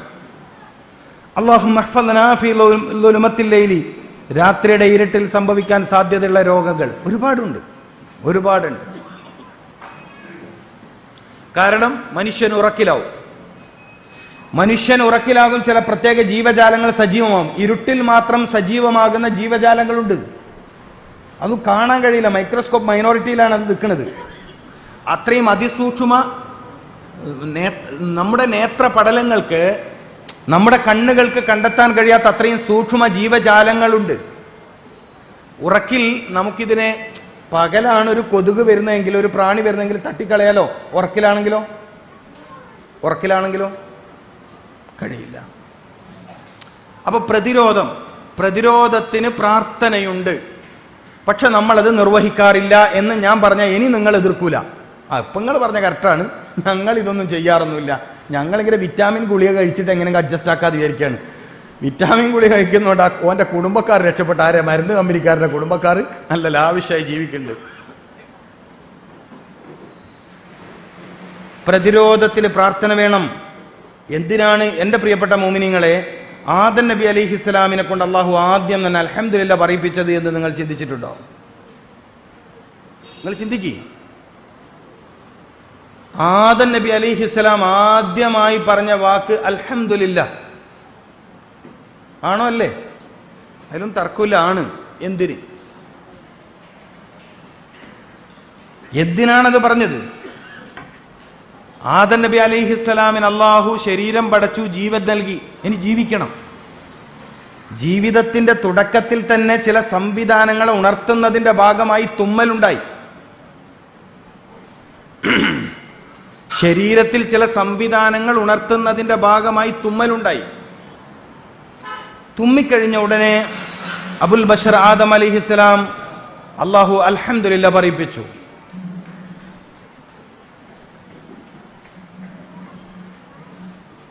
എല്ലാ ഉണർവിന്റെയും, ഓരോ ദിവസത്തിന്റെയും ഉണർവിന്റെ തുടക്കത്തിൽ സയ്യിദുനാ മുഹമ്മദ് റസൂലുള്ളാഹി സ്വല്ലല്ലാഹു അലൈഹി വസല്ലമ തങ്ങൾ തന്റെ ഉമ്മത്തിനെ പഠിപ്പിച്ചു, അൽഹംദുലില്ലാഹില്ലദി അഹ്യാനി ബഅദമാ അമാതനി വ ഇലൈഹിൻ നുശൂർ എന്ന് ചൊല്ലാൻ. നമ്മൾ ചൊല്ലിയില്ല. എന്നിട്ട് രാവിലെ ഒരു നടത്തം, എന്നിട്ട് വല്ലതും കുറഞ്ഞില്ല. നമുക്ക് കുറയില്ല. നമുക്ക് ചില രോഗങ്ങൾ നടത്തം കൊണ്ട് മാത്രം കുറയില്ല. തിബ്ബുൽ മാഷി, നടത്തം ഏറ്റവും വലിയ ചികിത്സയായി നബി സല്ലല്ലാഹു അലൈഹി വസല്ലം തങ്ങൾ പഠിപ്പിച്ചിട്ടുണ്ട്. ഒരു സംശയം വേണ്ട, നടത്തം വലിയ ചികിത്സയാണ്. പ്രമേഹ രോഗികൾക്ക്, ഹൃദ്രോഗികൾക്ക് വളരെ നല്ല ചികിത്സയാണ് നടത്തം, സംശയം വേണ്ട. പക്ഷേ നിങ്ങൾ സത്യവിശ്വാസിയാണെങ്കിൽ, നിങ്ങൾ അള്ളാഹുവിലും അന്ത്യദിനത്തിലും വിശ്വസിക്കുന്നവരാണെങ്കിൽ, സയ്യിദുനാ മുഹമ്മദ് റസൂലുള്ളാഹി സ്വല്ലല്ലാഹു അലൈഹി വസല്ലമ തങ്ങളിലൂടെ മാത്രമാണ് ജീവിത വിജയമെന്ന് നിങ്ങൾ കടുംപിടുത്തം പിടിക്കുന്നവരാണെങ്കിൽ, അൽഹംദുലില്ലാ ചൊല്ലാതെ അന്നത്തെ ദിവസത്തെ ശരീരത്തിന്റെ പ്രവർത്തനങ്ങൾ പല അവയവങ്ങൾക്കും ശരിയായി നിർവഹിക്കാൻ കഴിയില്ല. പ്രിയപ്പെട്ട മുഅ്മിനീങ്ങളെ, അന്നത്തെ ദിവസത്തെ ശരീരത്തിന്റെ ഇന്റേണൽ ഓർഗൻസ് ആയാലും എക്സ്റ്റേണൽ ആയാലും ആന്തരികവും ബാഹ്യവുമായ അവയവങ്ങൾക്ക് ശരിയായ രൂപത്തിൽ പ്രവർത്തിക്കാനും അതിന്റെ ധർമ്മങ്ങൾ നിർവഹിക്കാനും കഴിയുന്നതിന് സഹായകമായ പ്രാർത്ഥനയാണ് അൽഹംദുലില്ലാഹില്ലദി അഹ്യാനി. ജീവന്റെ ശക്തിയാണ് ആരോഗ്യം. ജീവന്റെ ശക്തി കുറയുമ്പോഴാണ് നിങ്ങൾ രോഗിയായത്. ജീവന്റെ ശക്തി നിലനിൽക്കാനുള്ള ഏറ്റവും വലിയ പ്രതിരോധത്തിന്റെ ദുആ അൽഹംദുലില്ലാഹില്ലദി അഹ്യാനി എന്നതാണ്. ലോകത്തെ വിസ്മയിപ്പിച്ച വൈദ്യശാസ്ത്ര പണ്ഡിതൻ doctor Samuel Hahnemann vital force theory എന്നൊരു സിദ്ധാന്തം മെഡിക്കൽ രംഗത്ത് കൊണ്ടുവന്നിട്ടുണ്ട്. ജീവശക്തി, വൈറ്റൽ ഫോഴ്സ്, ജീവന്റെ ശക്തിയാണ് ആരോഗ്യം എന്ന്. ഇതാണ് നിങ്ങൾ ആകെ മനസ്സിലാക്കേണ്ട ഒരു പോയിന്റ്. നിങ്ങളുടെ ശരീരത്തിൽ നിക്ഷേപിതമായ ജീവന്റെ ശക്തിയാണ് നിങ്ങളുടെ ഹെൽത്ത്. മനസ്സിലാവുന്നില്ല അല്ലേ? മനസ്സിലാവാണ്ടുണ്ടോ? നിങ്ങളിൽ അള്ളാഹു റൂഹ് നിക്ഷേപിച്ചു. റൂഹ് ഈ റൂഹിൽ നിന്നും ഒരു ഗുണമുണ്ടായി, ഹയാത്ത്, ജീവൻ. ആ ജീവന്റെ ഗുണത്തിലാണ് നിങ്ങൾ ജീവിക്കുന്നത്. നിങ്ങൾ തീരെ പരിഗണിക്കാത്തതും ഈ ജീവനെയാണ്. ജീവൻ പോയാൽ ജലീൽ ദാരിമി ഇവിടെ പ്രസംഗിക്കില്ല. ജീവൻ പോയാൽ എൻ്റെ രൂപമുണ്ട്, എൻ്റെ ഫിഗറുണ്ട്, ഇല്ലേ? ജീവൻ പോയാലും എൻ്റെ ഫിഗർ ഇല്ലേ? പക്ഷേ എനിക്ക് ചലിക്കാൻ പറ്റൂല, ഇളകാൻ പറ്റൂല, ഒന്നും ചെയ്യാനൊക്കില്ല. നിങ്ങൾ ജീവിതത്തിൽ, നിങ്ങൾ ഈ ആയുസ്സിന്റെ ഇത്രയും കാലത്തിനിടയിൽ തീരെ പരിഗണിക്കാതെ പോയത് ഈ ജീവനെയാണ്. ജീവശക്തി, അതിനുവേണ്ടി ഒന്നും ചെയ്തില്ല. അൽഹംദുലില്ലാഹില്ലദി അഹ്യാനി, അഹ്യാനി, എന്നെ ജീവിപ്പിച്ചവൻ, ജീവൻ കൊണ്ട് എന്നെ ശക്തിപ്പെടുത്തിയവൻ. ചില അവയവങ്ങളുടെ മരണമാ രോഗം. മനസ്സിലായിട്ടില്ല? ഇൻസുലിൻ ഉൽപ്പാദിപ്പിക്കുന്ന പാങ്ക്രിയാസ് എന്ന അവയവത്തിന്റെ ചില ഭാഗങ്ങൾ പതുക്കെ പതുക്കെ ഡെഡ് ആവുന്നത് കൊണ്ടാണ് ഇൻസുലിൻ പ്രൊഡക്ഷൻ അല്ലെങ്കിൽ സെൽഫ് ഇൻസുലിൻ പ്രൊഡക്ഷൻ ശരിയായി നടക്കാത്തത്. അല്ലാണ്ട് പാങ്ക്രിയാസ് എന്ന അവയവം അവിടെ തീരെ ഇല്ലാണ്ടാവുന്നില്ല. നിങ്ങൾ മനസ്സിലാക്കണേ, വിഷയം മനസ്സിലാക്കണം സഹോദരന്മാരെ. പാങ്ക്രിയാസ് എന്ന അവയവം തന്നെ അവിടെ നിന്ന് നശിക്കുന്നില്ല, അതിന്റെ സെല്ലുകൾ. ഇതെന്താ മനസ്സിലാക്കിയാൽ? അപ്പൊ പാങ്ക്രിയാസ് എന്ന അവയവത്തിന് പ്രവർത്തിക്കാനുള്ള ഗുണത്തിൽ ചിലതേ നഷ്ടപ്പെട്ടിട്ടുള്ളൂ, പൂർണ്ണമായും നഷ്ടപ്പെട്ടിട്ടില്ല. ഈ നഷ്ടപ്പെട്ടതിനെ തിരിച്ചു പിടിക്കാൻ കഴിയും. എന്തു വേണം? ജീവനെ ബലപ്പെടുത്തണം, ജീവനെ ശക്തിപ്പെടുത്തണം. ജീവനെ ബലപ്പെടുത്താനുള്ള ഹിക്മത്തുകൾ പഠിക്കണം. അള്ളാഹു തൗഫീഖ് ചെയ്യട്ടെ. ഞാൻ ആവർത്തിച്ചു പറയാൻ ആഗ്രഹിക്കുന്ന ഒരു കാര്യമുണ്ട്. നിങ്ങൾക്ക് പരിചയമുള്ള ഏതെങ്കിലും ഭൗതികമായ വഴികളിലൂടെ ഇന്ന് നിങ്ങളെ പ്രയാസപ്പെടുത്തുന്ന രോഗങ്ങളിൽ നിന്ന് രക്ഷപ്പെടാമെന്ന് ദയവ് ചെയ്ത് തെറ്റിദ്ധരിക്കണ്ട. ആവർത്തിക്കാം ഞാൻ ആ വാക്ക്. നിങ്ങൾക്ക് പരിചയമുള്ള, ആവർത്തിക്കാണ്, നിങ്ങൾക്ക് പരിചയമുള്ള ഏതെങ്കിലും ഭൗതികമായ വഴികളിലൂടെ നിങ്ങൾ അകപ്പെട്ടു പോയ ശാരീരിക പ്രശ്നത്തിൽ നിന്ന് നിങ്ങൾക്ക് രക്ഷപ്പെടാൻ കഴിയുമെന്ന് നിങ്ങൾ തെറ്റിദ്ധരിക്കണ്ട. വ്യാമോഹമാണത്. മനസ്സിലായിട്ടില്ല? മനസ്സിലായിട്ടില്ല? നിങ്ങൾക്ക് മനസ്സിലായിട്ടില്ല? നിങ്ങൾ പറയുന്നത് വലിയ ഹോസ്പിറ്റലാണ് ഞാൻ ചികിത്സിക്കുന്നത്, സൂക്കേട് മാറുന്നില്ല. അപ്പൊ ഹോസ്പിറ്റലിന്റെ സ്ക്വയർ ഫീറ്റ് അല്ല രോഗം മാറ്റുന്നത്. നിങ്ങൾക്ക് മനസ്സിലായോ? ഹോസ്പിറ്റലിന്റെ സ്ക്വയർ ഫീറ്റ് അല്ല സൂക്കേട് മാറ്റുന്നത്, ഡോക്ടറുടെ ബിരുദാനന്തര ബിരുദം അല്ല സൂക്കേട് മാറ്റുന്നത്. മറ്റെന്തോ ആണ്, മറ്റെന്തോ ആണ്. അതെന്താണെന്നാ കണ്ടുപിടിക്കേണ്ടത്. അല്ലെങ്കിൽ നിങ്ങൾ പറയും 20 കൊല്ലമായില്ലേ ആ ഡോക്ടറുടെ മരുന്ന് കുടിക്കാൻ തുടങ്ങിയിട്ട്, അപ്പം പിന്നെ എന്തിനാ മരുന്ന് കുടിച്ച്? എന്റെ സ്വാഭാവികമായ ചോദ്യമാണ്, 20 കൊല്ലമായില്ലേ നിങ്ങൾ സൂക്കേടിന് മരുന്ന് കുടിക്കാൻ തുടങ്ങിയിട്ട്? പലരും രോഗം കാണിക്കാൻ തുടങ്ങിയപ്പോൾ ഒരു രോഗം ഉണ്ടായില്ല, ഇപ്പം 4 5 ആയി. നിഷേധിക്കാൻ പറ്റുമോ ആർക്കെങ്കിലും? നിങ്ങൾ ആ ഹോസ്പിറ്റലിന്റെ പേരൊന്നും ഞാൻ പറഞ്ഞില്ല. നിങ്ങൾ ആടെ ഫസ്റ്റ് പോകുമ്പോൾ എത്ര രോഗം ഉണ്ടായിന്? 1. പലർക്കും 1. ശരിയാവുന്നില്ല അല്ലേ പറയുന്നത്? നിങ്ങൾ ഹോസ്പിറ്റലിൽ ആദ്യമായിട്ട് പോകുമ്പോൾ എത്ര സൂക്കേട് ഉണ്ടായത്? 1 തന്നെ. 1 തന്നെയാ തുടക്കം, എല്ലാത്തിൻ്റെയും തുടക്കം തന്നെ. ഇപ്പൊ ഇന്ന് എത്രയായി? ഇതെന്തൊരു സംഭവമാണ്. മുമ്പ് പ്രൊഫസർ ജെയിംസ് എന്ന് പറഞ്ഞിട്ട് അലോപ്പതി മെഡിക്കൽ രംഗത്തെ വലിയൊരു സംഭവമാണ് പ്രൊഫസർ ജെയിംസ്. അദ്ദേഹത്തിന്റെ ഒരു കുറിപ്പ് ഞാൻ വായിച്ചിട്ടുണ്ട്. അതിൽ അദ്ദേഹം പറയുന്നുണ്ട്, നിങ്ങൾ സ്ഥിരമായി ഒരേ രോഗത്തിനൊരു ഡോക്ടറെ കണ്ടാൽ ഒരു 5 കൊല്ലം കാണേണ്ടി വന്ന അയാൾ ഒരു 20 രോഗമെങ്കിലും നിങ്ങൾക്ക് തരുന്നു. ആര്? നിങ്ങൾക്ക് പേടിയുണ്ടല്ലോ ഇതെല്ലാം പറയാൻ. നാളത്തേക്ക് ടോക്കൺ എടുത്ത് വെച്ച് നിൽക്കല്ലേ, ഇനിയിപ്പോ ഇതും പറഞ്ഞിട്ട് എങ്ങനെയാ പോവാ? പക്ഷെ ഡോക്ടറെ ഞാൻ കുറ്റം പറയില്ല, അവര് പരമാവധി അധ്വാനിക്കുന്നവരാണ്. നിങ്ങൾ ചുളുവിൽ കാര്യം നേടാന്ന് വിചാരിക്കുന്നവരാണ്. നിങ്ങൾ പൊതുജനങ്ങൾക്കൊരു ധാരണയുണ്ട്, ചുളുവിൽ അങ്ങോട്ട് കാര്യം നേടാം. ഏത് ഇൻസുലിൻ അങ്ങനെ കുത്തിവെച്ചതിന്റെ പേരിൽ പിന്നെ ഇയാൾക്ക് പ്രമേഹം ഉണ്ടാവില്ല എന്നാ വിചാരം. അങ്ങനെ പുതിയ രോഗം ഉണ്ടാവും. ഡയബറ്റിക് റെറ്റിനോപ്പതിയോ ഡയബറ്റിക് ഫൂട്ടോപ്പതിയോ ഡയബറ്റിക് നെഫ്രോളജിയോ അങ്ങനെ പുതിയ രോഗം നിങ്ങൾക്ക് ഉണ്ടാവും. തുടക്കം ഒരു പ്രമേഹമായിരുന്നു, പിന്നെ കണ്ണിന് പിടിച്ച്, കാലിന് പിടിച്ച്, ലിവറിന് പിടിച്ച്, എണ്ണിക്കോ. നിസ്സാര കാര്യമാണോ ഇത്? നിങ്ങളിത് ചിന്തിക്കുന്നില്ലേ പ്രിയപ്പെട്ട മുഅ്മിനീങ്ങളെ? ഇത് നിസ്സാര കാര്യമാണോ? നിങ്ങൾക്ക് ആരംഭത്തിൽ ഒരു രോഗമായിരുന്നു, ഡോക്ടറെ മുടങ്ങിയിട്ടില്ല, ചില ആളൊക്കെ കാണിക്കാൻ വലിയ കെട്ടുകൊണ്ടിരും, പഴയ റേഷൻ കടയിലെ പുസ്തകം പോലെ, അത്രയും പഴക്കങ്ങളൊക്കെ ഉണ്ടാവും. ഒരു കഥയില്ലാണ്ട് നിങ്ങൾ ഈ സൂക്ഷിക്കുന്ന പേപ്പർ കത്തിച്ചാൽ തന്നെ ഒരു 80% സൂക്കേട് പലർക്കും പോകും. മനസ്സിലായിട്ടില്ല? എത്ര കൊല്ലം മുമ്പത്തെ മരുന്നിന്റെ ബില്ലാണ് നിങ്ങൾ ആ മരുന്ന് തന്നെ കമ്പനി നിരോധിച്ചു. ഏത് മരുന്ന് കമ്പനി നിരോധിച്ചിട്ട് 2 കൊല്ലോ 3 കൊല്ലോ ആയി. ഇന്ത്യൻ ഡ്രഗ് കൺട്രോൾ ബോർഡ് എത്ര മരുന്ന് നിരോധിച്ചു നിങ്ങളെ വിചാരം? ഒന്നും മൂപ്പറ അറിയില്ല. മൂപ്പറ പഴയ മരുന്നിന്റെ ബില്ല് നല്ല പ്ലാസ്റ്റിക്കിന്റെ കവറിലിട്ടിട്ട് സൂക്ഷിച്ചു വെക്കാണ്. കാരണം കേട് വരാതിരിക്കാൻ. പുള്ളറങ്ങാൻ തൊട്ടാൽ, കുട്ടികളങ്ങാൻ തൊട്ടാൽ അതിന്റെ പേരിൽ കലഹം നടക്കും. മൂപ്പറ വിചാരം ഈ മരുന്നിന്റെ കടലാസ് എന്തോ വലിയ സംഭവമാണ്. അങ്ങനൊക്കെ അന്ധവിശ്വാസമുള്ളവരുണ്ട്. ആ പേപ്പർ കത്തിച്ചാൽ തന്നെ ഒരു 80% സൂക്കേട് പോകുന്ന എൻ്റെ അഭിപ്രായം. നിങ്ങൾ വീട്ടിൽ പോയി നോക്കി, ഇന്ന് പല രോഗികളുടെയും ഫയലുകളുടെ കൂട്ടത്തിൽ എത്ര കൊല്ലം മുമ്പ് വരെ കാണിച്ച മരുന്നുകളുടെ. പിന്നെ ചില ഉപകാരം ഡോക്ടർമാർക്കുണ്ട്.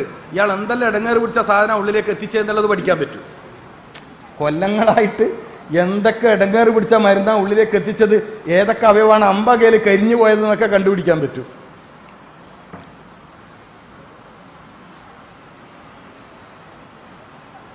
നിങ്ങൾ ആലോചിക്കും പ്രിയപ്പെട്ട മോമിനിങ്ങളെ, തുടക്കത്തിൽ ഒരു രോഗം, ഇപ്പം പല രോഗം. ആശുപത്രി പോകുമ്പോൾ ഒറ്റ സുഖേട് ഉണ്ടായിട്ടുള്ളൂ. ഇതൊക്കെ എങ്ങനെയാ സംഭവിച്ചത് നിങ്ങളൊന്ന് ആലോചിക്കും. കാരണം മരുന്നുകൊണ്ടൊന്നും, ഞാൻ അതുകൊണ്ടാണ് പറഞ്ഞത്, നിങ്ങൾക്ക് പരിചയമുള്ള ഭൗതികമായ എന്തെങ്കിലും വഴിയിലൂടെ നിങ്ങൾ അകപ്പെട്ട പ്രയാസത്തിൽ നിന്ന് നിങ്ങൾക്ക് രക്ഷപ്പെടാൻ കഴിയുമെന്ന് നിങ്ങൾ ആരും വ്യാമോഹിക്കേണ്ട. 20-30 കൊല്ലമായിട്ട് നിങ്ങൾ ആരും രക്ഷപ്പെട്ടിട്ടില്ല. ഞാൻ പറഞ്ഞ കറക്റ്റാണ്, വിത്ത് എവിഡൻസ്. എൻ്റെ അടുത്ത് പ്രൂഫുണ്ട്. ഞാൻ കൃത്യമായതാണ് പറയുന്നത്. പകരം നമ്മുടെ മുമ്പിൽ വളരെ ലളിതമായ, വളരെ എളുപ്പമുള്ള, സത്യസന്ധമായ ഒരു വഴിയുണ്ട്. അലൈക്കും ഷിഫായിൻ. രോഗം വന്നാൽ നിങ്ങൾ അങ്ങനെ ബേജാറായി നിൽക്കേണ്ട. അലൈക്കും ഷിഫായിൻ. രോഗം മാറാൻ 2 മാർഗങ്ങൾ ഞാൻ നിങ്ങൾക്ക് പറഞ്ഞുതരാം. സയ്യിദുനാ മുഹമ്മദ് റസൂൽ. ചികിത്സിക്കണ്ട എന്നൊന്നും ഇസ്ലാമിന് വാദമില്ല. ചികിത്സിക്കണം. നല്ല കഴിവുള്ള ഡോക്ടറെ കാണിക്കണം.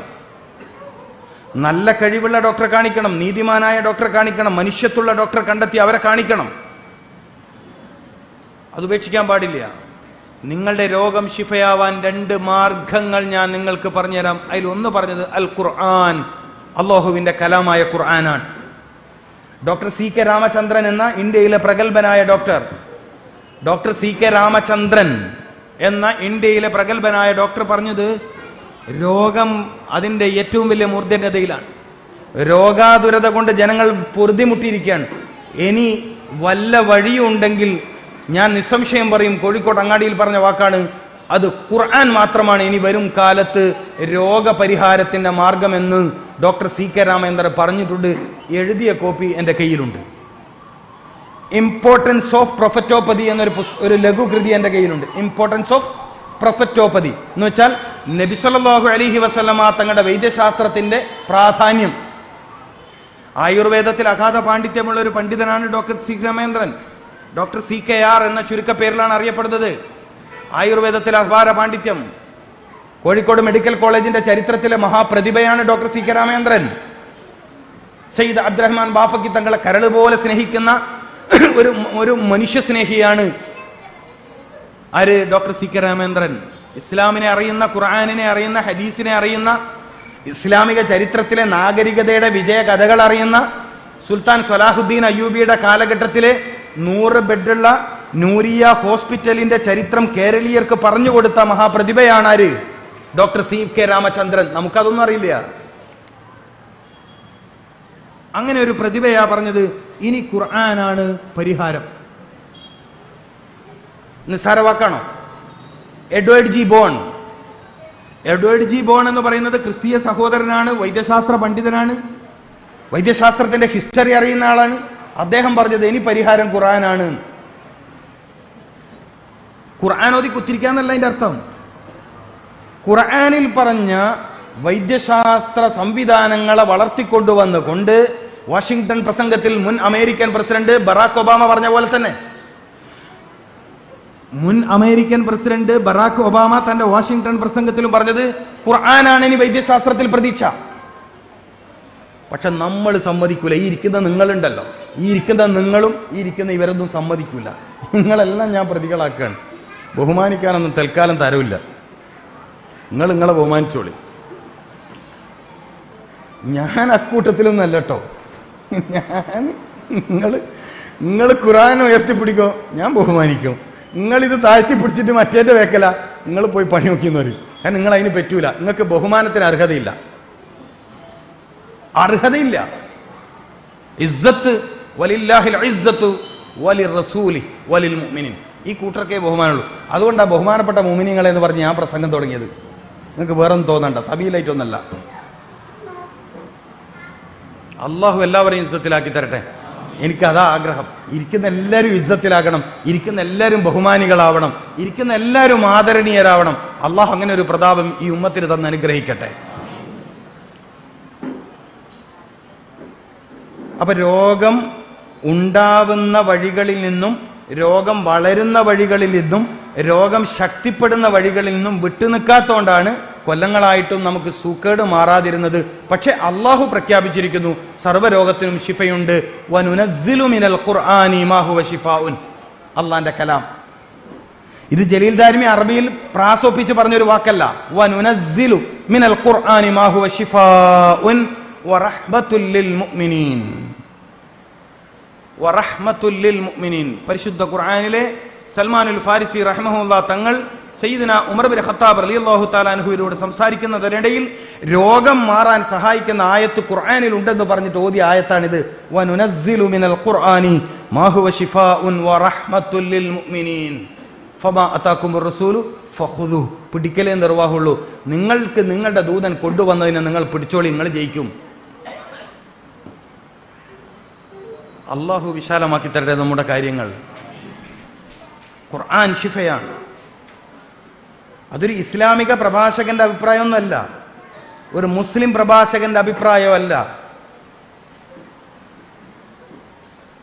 മുസ്ലിങ്ങൾക്ക് എന്തിനാണ് യോഗ എന്ന് ചോദിച്ചത് സ്വാമി നിത്യ ചൈതന്യ യതി എന്ന ഗുരുവാണ്. ചില ആളുണ്ട് ഇപ്പൊ യോഗ എന്നെല്ലാം പറഞ്ഞിട്ട് വലിയ സംഭവമായിട്ട് അതിന്റെ ബേക്കലോടുന്നു. യോഗ എന്നെല്ലാം വിചാരിച്ച എന്തോ മഹാസംഭവമാണ്. സംഭവം തന്നെയാണ്. ഒരു സംസ്കാരത്തിന്റെ, ഭാരതീയ സന്യാസി മഹർഷിമാരുടെ, പതഞ്ജലി മഹർഷിയുടെ ശിഷ്യഗണങ്ങൾക്കുള്ള ആചാരങ്ങൾ ക്രമപ്പെടുത്തുന്നതിന്റെ ഭാഗമായി സന്യാസ ജീവിതത്തിന്റെ ഇപ്പം ദർസിൽ താമസിച്ച് മുത്തഅല്ലിമീങ്ങൾക്ക് ഉസ്താദ് ചിട്ട പഠിപ്പിക്കുന്നത് പോലെ, ദർസിൽ താമസിച്ച് പഠിക്കുന്ന മുത്തഅല്ലിമീങ്ങൾക്ക് ഉസ്താദ് തർബിയത്ത് കൊടുക്കുന്നതിന്റെ ഭാഗമായി ചിട്ട പഠിപ്പിക്കുന്നത് പോലെ താപസ ജീവിതം, തപസ് ചെയ്തിട്ടുള്ള ജീവിതത്തിന്റെ ചിട്ട പഠിപ്പിക്കാൻ വേണ്ടി മഹർഷി വര്യന്മാര് രൂപപ്പെടുത്തിയതാണ് യോഗ. ഈ അടുത്ത കാലത്ത് ആയുർവേദത്തിന്റെ ഭാഗമായി ഹഠയോഗ എന്ന പേരിൽ ചികിത്സയിലേക്ക് അതിനെ മിക്സ് ചെയ്തു എന്നല്ലാതെ യോഗ ഒരു ചികിത്സാക്രമമല്ല. എന്നാൽ ശരിയായ യോഗ അറിയുന്ന ഒരു ഗുരുവിൽ നിന്ന് ചില ലളിതമായ യോഗക്രമങ്ങൾ, വളരെ ലളിതമായ ചില യോഗക്രമങ്ങൾ അതിസമർത്ഥനായ ശരീരശാസ്ത്രം അറിയുന്ന ഒരു വൈദ്യ പണ്ഡിതൻ നിർദ്ദേശിച്ചാൽ ചെയ്യുന്നതിന് എതിരൊന്നുമല്ല. പക്ഷേ ശരിയായ യോഗ പരിശീലനം മതത്തിന് ചേരാത്തതാണ്. കാരണം പതഞ്ജലി മഹർഷി എന്ന മഹാഗുരുവര്യൻ സ്ഥാപിച്ച യോഗ തൗഹീദിന് നിരക്കാത്തതാണ്. അത്രേ ഞാൻ പറയുന്നുള്ളൂ. തൗഹീദിന് നിരക്കാത്തതാണ്.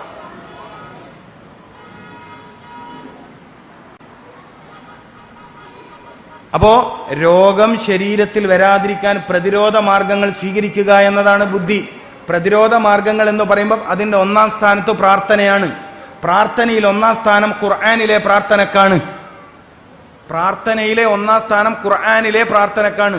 അയ്യുദ്വാഇ അഫ്ളൽ, ഏറ്റവും ശ്രേഷ്ഠമായ പ്രാർത്ഥന ഏതാണ്? അൽഹംദുലില്ലാ എന്നതാണ്. അപ്പം മഈഷത്തിന് വേണ്ടി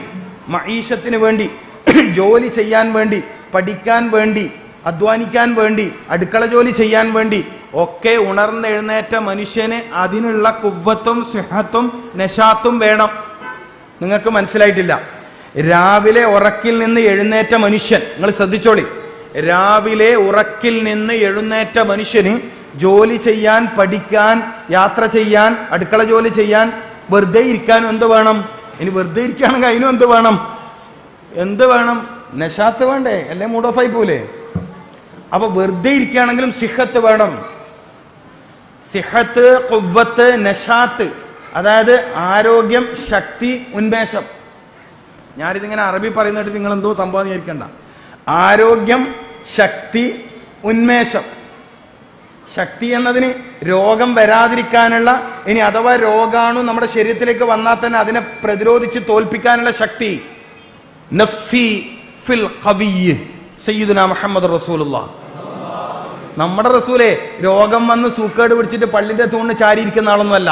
നമ്മുടെ റസൂൽ സയ്യിദുനാ മുഹമ്മദ് റസൂൽ സല്ലല്ലാഹു അലൈഹി വസല്ലം മനുഷ്യരിലെ ആരോഗ്യത്തിന്റെ കാര്യത്തിൽ അനസ് റളിയല്ലാഹു തആല അൻഹു പറഞ്ഞല്ലോ, ചില സമയത്ത് നബി സല്ലല്ലാഹു അലൈഹി വസല്ലം തങ്ങൾ നടന്നു വരുമ്പോൾ ഒരു 40 ആളൊക്കെ നടന്നു വരുന്ന പോലെ തോന്നും. നമ്മൾ പറയില്ലേ ഓനൊരു 10 ആക്കെല്ലാം മതിയെന്ന്.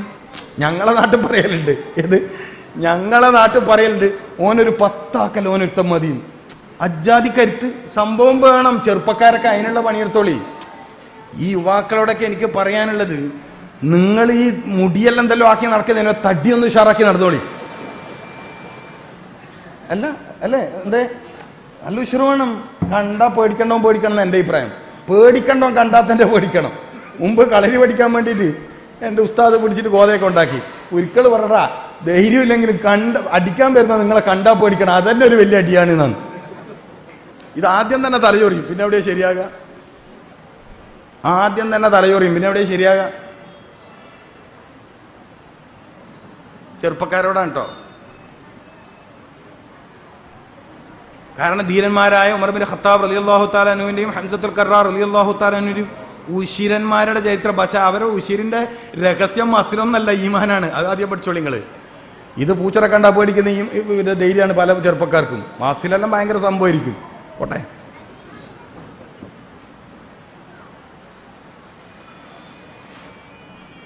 അതല്ലേ എന്തെങ്കിലുമൊക്കെ നിയമമൊക്കെ വന്നു പറയുമ്പോൾ നമുക്ക് ബേജാറ് വരുന്നത്. ആർത്തിരമ്പുന്ന കടൽ തിരമാലകൾക്ക് മുമ്പിൽ പേടിക്കാത്തവരാണ് നമ്മുടെ പൂർവികർ. അറിയോ നിങ്ങൾക്ക്? പേടി പറയരുത് ഈ ഉമ്മത്തിന്റെ മുമ്പിൽ. ആരും ഈ ഉമ്മത്തിനാരും പേടിപ്പിക്കരുത്.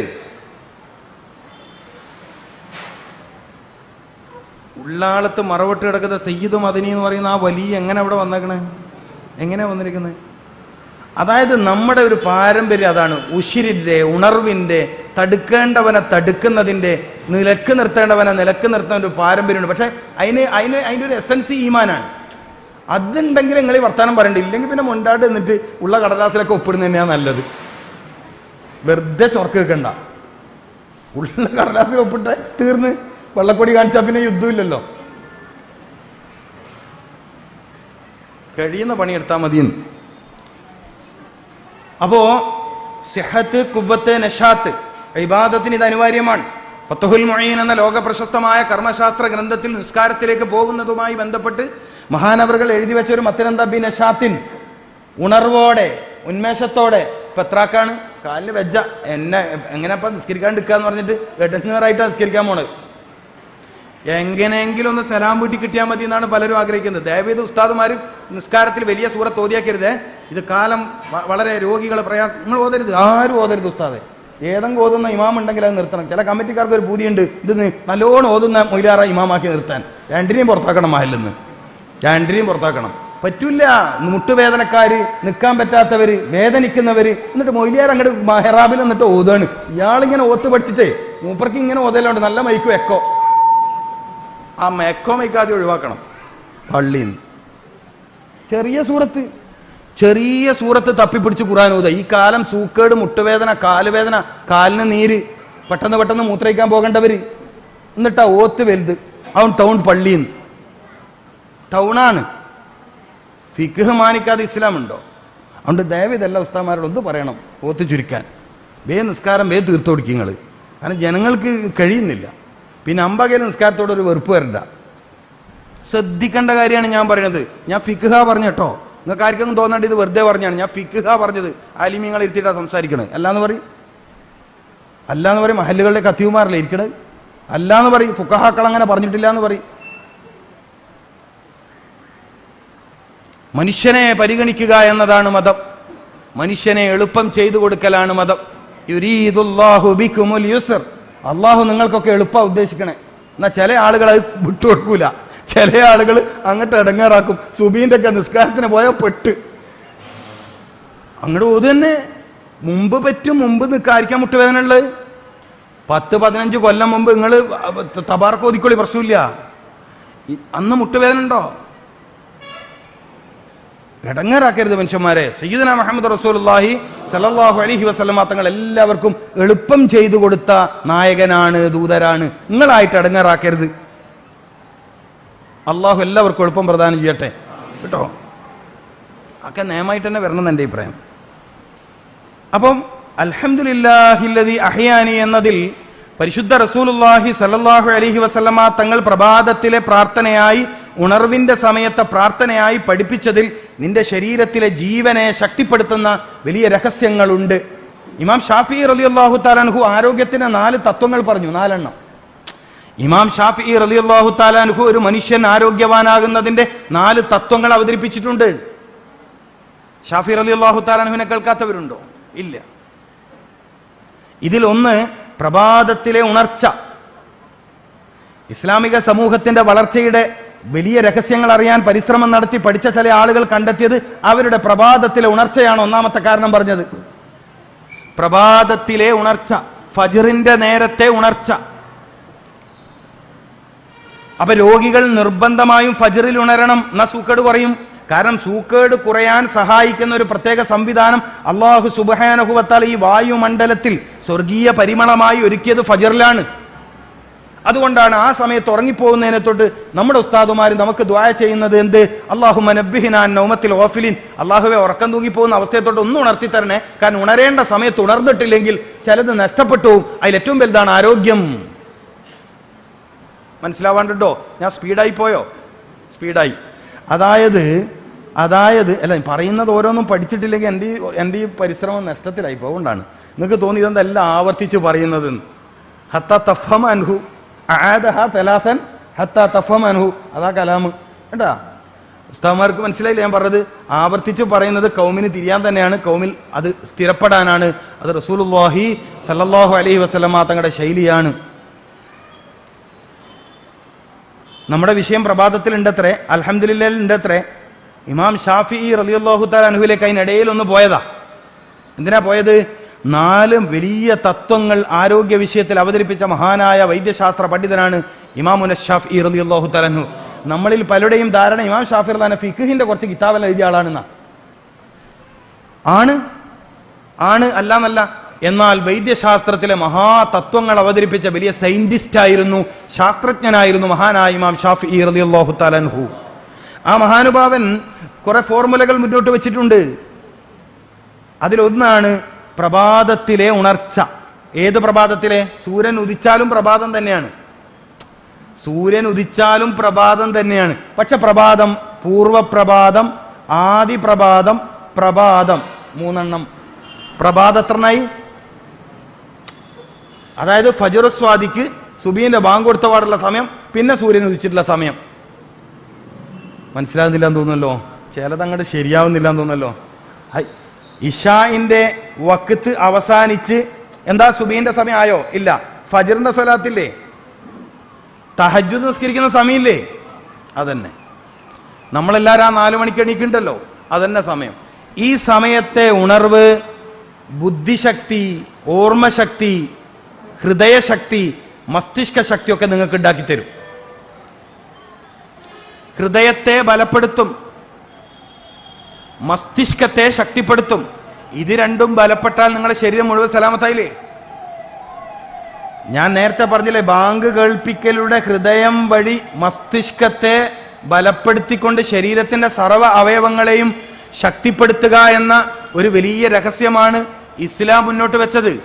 ജനിച്ച് ഉമ്മാന്റെ പള്ളയിൽ അള്ളാന്റെ ഒരു പ്രത്യേകമായ തർബിയത്തിൽ, ഒരു പ്രത്യേക സംരക്ഷണത്തിൽ ജീവിച്ച മനുഷ്യൻ വായുവും വെള്ളവും വെളിച്ചവും ഇരുട്ടും ഒക്കെ ഉള്ള ഒരു പ്രത്യേക ലോകത്തേക്കാണ് വരുന്നത്. ഇവിടെ ഒറ്റ ടൈപ്പാണ്.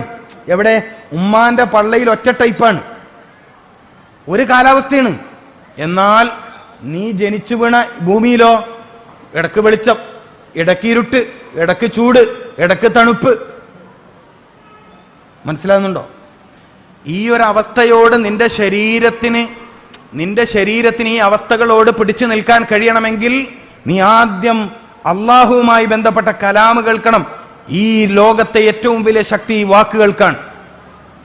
ഈ ലോകത്തെ ഏറ്റവും വലിയ ശക്തി വാക്കുകൾക്കാണ്. അള്ളാഹുവിന്റെ ഒരു വാക്കിൽ നിന്നാണ് ഈ പ്രപഞ്ചമുണ്ടായത്. അള്ളാഹു കുൻ എന്ന് പറഞ്ഞപ്പോഴാണ് ഈ പ്രപഞ്ചമുണ്ടായത്. അള്ളാഹു കുൻ എന്ന് പറഞ്ഞപ്പോഴാണ് പ്രപഞ്ചത്തിലെ ആദ്യത്തെ കഅബാലയം ഉണ്ടായത്. ഫൈദാ അറാദ ശൈഅൻ യഖൂല ലഹു കുൻ ഫയകൂൻ. ഭൂമിയിലെല്ലാം ഉണ്ടാവുന്നത് കുൻ എന്നതിന്റെ പിറകെയാണ്. ഭൂമിയിലെല്ലാം ഉണ്ടാകുന്നത് കുൻ എന്നതിന്റെ പിറകെയാണ്. കുൻ എന്ന് പറഞ്ഞാൽ ഫയകൂനു. അപ്പൊ കുൻ എന്ന് പറയണമെങ്കിൽ അള്ളാഹു ഉദ്ദേശിക്കണം. അള്ളാഹു ഉദ്ദേശിക്കണമെങ്കിൽ അടിമയുടെ കൽബിൽ അങ്ങനെ ഒരു ഉദ്ദേശം വരണം.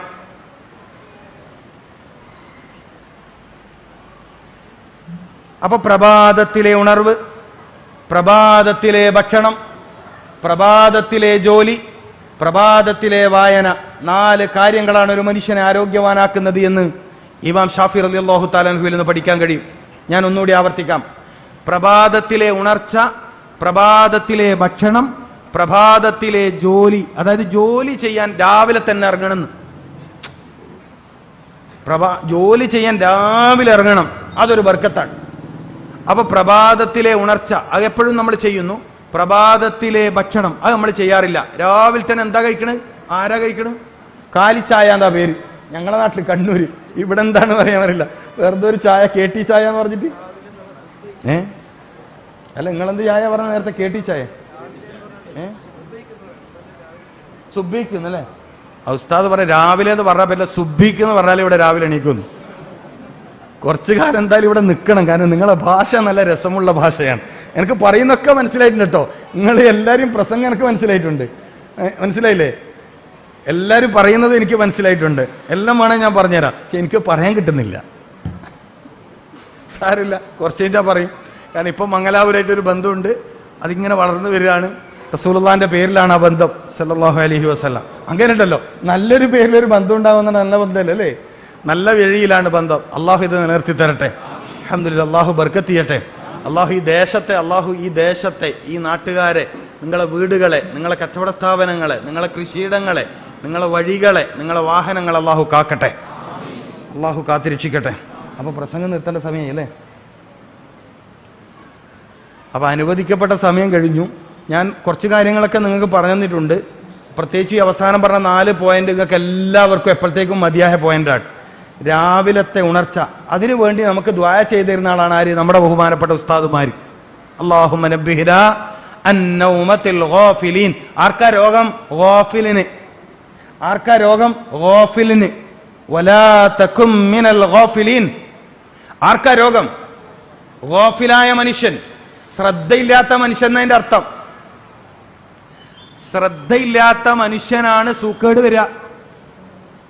വലാ തകും മിനൽ ഗാഫിലീൻ എന്നത് ഖുർആനിലെ ഒരു ആയത്താണ്. നിങ്ങൾ അശ്രദ്ധയുള്ളവരുടെ കൂട്ടത്തിൽ പെട്ടുപോവല്ലേ. നിങ്ങൾ ശ്രദ്ധയില്ലാത്തവരുടെ കൂട്ടത്തിൽ പെട്ടുപോവരുതേ. വലാ തകും മിനൽ ഗാഫിലീൻ. നിങ്ങൾ ശ്രദ്ധയില്ലാത്ത ആളുകളുടെ കൂട്ടത്തിൽ പെട്ടുപോവരുത്. അതിനു വേണ്ടി പള്ളിയിലെ നമ്മുടെ ഉസ്താദുമാര്, ആദരണീയരായ നമ്മുടെ ഗുരുനാഥന്മാര്, സുബ്ഹിക്ക് തന്നെ നമുക്ക് അതിനൊരു പ്രതിരോധ പ്രാർത്ഥന. അല്ലാഹുമ്മ നബ്ബിഹ്നാ, ഞങ്ങൾ ഉണർത്തണേ. ഉണർവ്. ഇമാം ഷാഫി റളിയല്ലാഹു ഉണർവ്. ഉസ്താദിന്റെ ദുആ, ഉണർത്തണേ. ആമീൻ പറയാൻ നമുക്ക് തൗഫീക്ക് നൽകട്ടെ. ആമീൻ പറയണമെങ്കിൽ ആ സമയത്ത് പള്ളിയിൽ ഉണ്ടാവണം. നബ്ബിഹ്ന, ഞങ്ങളെ ഉണർത്തണേ. ഞങ്ങളുടെ ശരീരത്തിന്റെ അവയവങ്ങളെ ഉണർത്തണേ. ഹൃദയത്തെ ഉണർത്തണേ. മസ്തിഷ്കത്തെ ഉണർത്തണേ. പാൻക്രിയാസിനെ നീ ഉണർത്തണം. അപ്പോഴേ ഇൻസുലിൻ ശരിയായി ഉൽപ്പാദിപ്പിക്കപ്പെടുള്ളൂ. ഇത് പ്രഭാതമാണ്, എനിക്ക് ജോലിയിലേക്ക് പോകണം. എന്റെ ഇൻസുലിൻ ലെവൽ തെറ്റിയാൽ ഞാൻ തളരും. എന്റെ കരളിനെ നീ ഉണർത്തണം. കാരണം കരള് ശരിയായി പ്രവർത്തിച്ചിട്ടില്ലെങ്കിൽ എന്റെ ശരീരം വിഷമയമാവാൻ സാധ്യതയുണ്ട്. ഞാൻ തളർന്നു പോവും. എന്റെ മസിലുകളെ നീ ഉണർത്തണം. ഇല്ലെങ്കിൽ എന്റെ ചലനങ്ങൾക്ക് പ്രശ്നമാണ്. എന്റെ ശരീരാവയവങ്ങൾ ചലിപ്പിക്കണ്ടേ? അതിന് നീ എന്റെ മസിലുകളെ ഉണർത്തണം. നബ്ബിഹിന, ഞങ്ങളെ ഉണർത്തണേ. അന്നൗമത്തിൽ ഗാഫിലീൻ. ശ്രദ്ധയില്ലാത്ത മനുഷ്യന്മാര് ഉറക്കം തൂങ്ങണ പോലെ, ഉറങ്ങണത് പോലെയുള്ള അവസ്ഥയിൽ ഞങ്ങളെ നീ ഉണർത്തിത്തരണേ അല്ലാ. എന്തിനാ ഇത് ദ്വാരക്കണത്? വലാ തകും മിനൽ ഗാഫിലീൻ അല്ലാ പറഞ്ഞിട്ടുണ്ട്. എന്താ അങ്ങനെ പറയാൻ കാരണം? ഗാഫിലിനാണ് രോഗം. അടിസ്ഥാനപരമായി ഇസ്ലാമിക വൈദ്യശാസ്ത്ര പ്രകാരം ആർക്കാ രോഗം? ഗാഫിലിന്, അശ്രദ്ധയുള്ളവർക്ക്. അള്ളാഹു ശ്രദ്ധയുള്ളവരുടെ കൂട്ടത്തിൽ നമ്മളെല്ലാവരെയും ഉൾപ്പെടുത്തി തരട്ടെ. അപ്പം നിങ്ങൾ അൽഹംദുലില്ലാ നന്നായി പറയണം. എൻ്റെ പ്രിയപ്പെട്ട മുഅ്മിനീങ്ങളെ, 2-3 കാര്യങ്ങൾ കൂടി ഞാൻ അതിനോട് ചേർത്തി പറഞ്ഞ് എൻ്റെ പ്രസംഗം നിർത്താം, അല്ലെങ്കിൽ ഞാൻ നിങ്ങളെ ബുദ്ധിമുട്ടിക്കലായി പോവും. അങ്ങനെ പാടില്ലല്ലോ. കാരണം നിങ്ങൾ 1.5 മണിക്കൂർ എന്ന് പറഞ്ഞ് സദസ്സ് തുടങ്ങിയിട്ട് 1.25 മണിക്കൂറായി വലിയ അതബ് കേടാണ്. നമുക്ക് ഇനിയും എപ്പോഴെങ്കിലൊക്കെ കാണാൻ പറ്റും. ഞാൻ ഇടയ്ക്കിടെ മംഗലാപുരം വരുന്ന ആളാണ്. അള്ളാഹു തൗഫീക്ക് നമുക്ക് ഇനിയും ചിലപ്പോൾ കാണാൻ പറ്റും. അപ്പോൾ ഞാൻ പറഞ്ഞു വന്നത്, നിങ്ങൾ രാവിലെ ഉണരാൻ ശ്രമിക്കുന്നതോടൊപ്പം രാവിലെ ഭക്ഷണം കഴിക്കണം. നിങ്ങൾ രാവിലെ ഭക്ഷണം കഴിക്കണം. ഉണർന്ന ഉടനെ വായ വൃത്തിയാക്കി തഹജ്ജുദ് നിസ്കരിച്ച ഉടനെ നിങ്ങൾ പഴം കഴിച്ച് ജീവിതത്തിലെ ആദ്യത്തെ ഭക്ഷണം തുടങ്ങണം. പഴം കൊണ്ട് എല്ലാ പ്രഭാതങ്ങളും തുടങ്ങണം. പിന്നെ പയറുകൾക്കാണ് ചാൻസ്. രാവിലത്തെ നാസ്തക്ക് പയറ്, ചെറുപയർ, മനസ്സിലായില്ലേ? പയറുകൾ പ്രഭാതങ്ങളിൽ കഴിക്കുന്നത് വലിയ ഗുണങ്ങൾ ഉണ്ടാക്കും. എനിക്കത് വിശദീകരിക്കാൻ സമയം, എൻ്റെ സമയം കഴിഞ്ഞിട്ടുണ്ട്. പഴം മാത്രം പറയാം. നിങ്ങൾ എല്ലാ പ്രഭാതത്തിലും പഴം കഴിക്കുന്നവരാവുക. അതത് നാട്ടിൽ കിട്ടുന്ന ഏതാണോ നല്ല പഴം അത് കഴിച്ചാൽ മതി. ഒരു നാട്ടിൽ ഏറ്റവും സുലഭമായി കിട്ടുന്ന പഴമാണ് ആ നാട്ടിലെ പ്രധാന പഴം. ഒരു നാട്ടിൽ എപ്പോഴും ചക്ക മാത്രമേ കിട്ടൂ, അത് മതി. ചക്കക്ക് വലിയ ഗുണമുണ്ട്, വലിയ ഗുണമുണ്ട്. ചക്കയുടെ പച്ച ചുള, പച്ചയില്ലേ, പച്ച പഴുക്കാത്ത ചക്ക, അത് കഴിക്കുന്നത് പ്രമേഹ രോഗിക്ക് വലിയ ഗുണമുണ്ടാക്കും. വിഷയങ്ങൾ പറയാൻ എനിക്ക് സമയമില്ല, മനസ്സിലാക്കാനുണ്ട്. അള്ളാഹു എല്ലാ ഭക്ഷണങ്ങളിലൂടെയും മനുഷ്യര് രോഗത്തെ തടഞ്ഞു നിർത്തിയിട്ടുണ്ട്. രോഗം തടയാൻ മരുന്നിന്റെ ആവശ്യമില്ല. അതുകൊണ്ടാണ് ഞങ്ങളത് പറയുന്നത്. രോഗം തടയാൻ ഭക്ഷണവും പ്രാർത്ഥനയുമാണ് വേണ്ടത്, മരുന്നല്ല.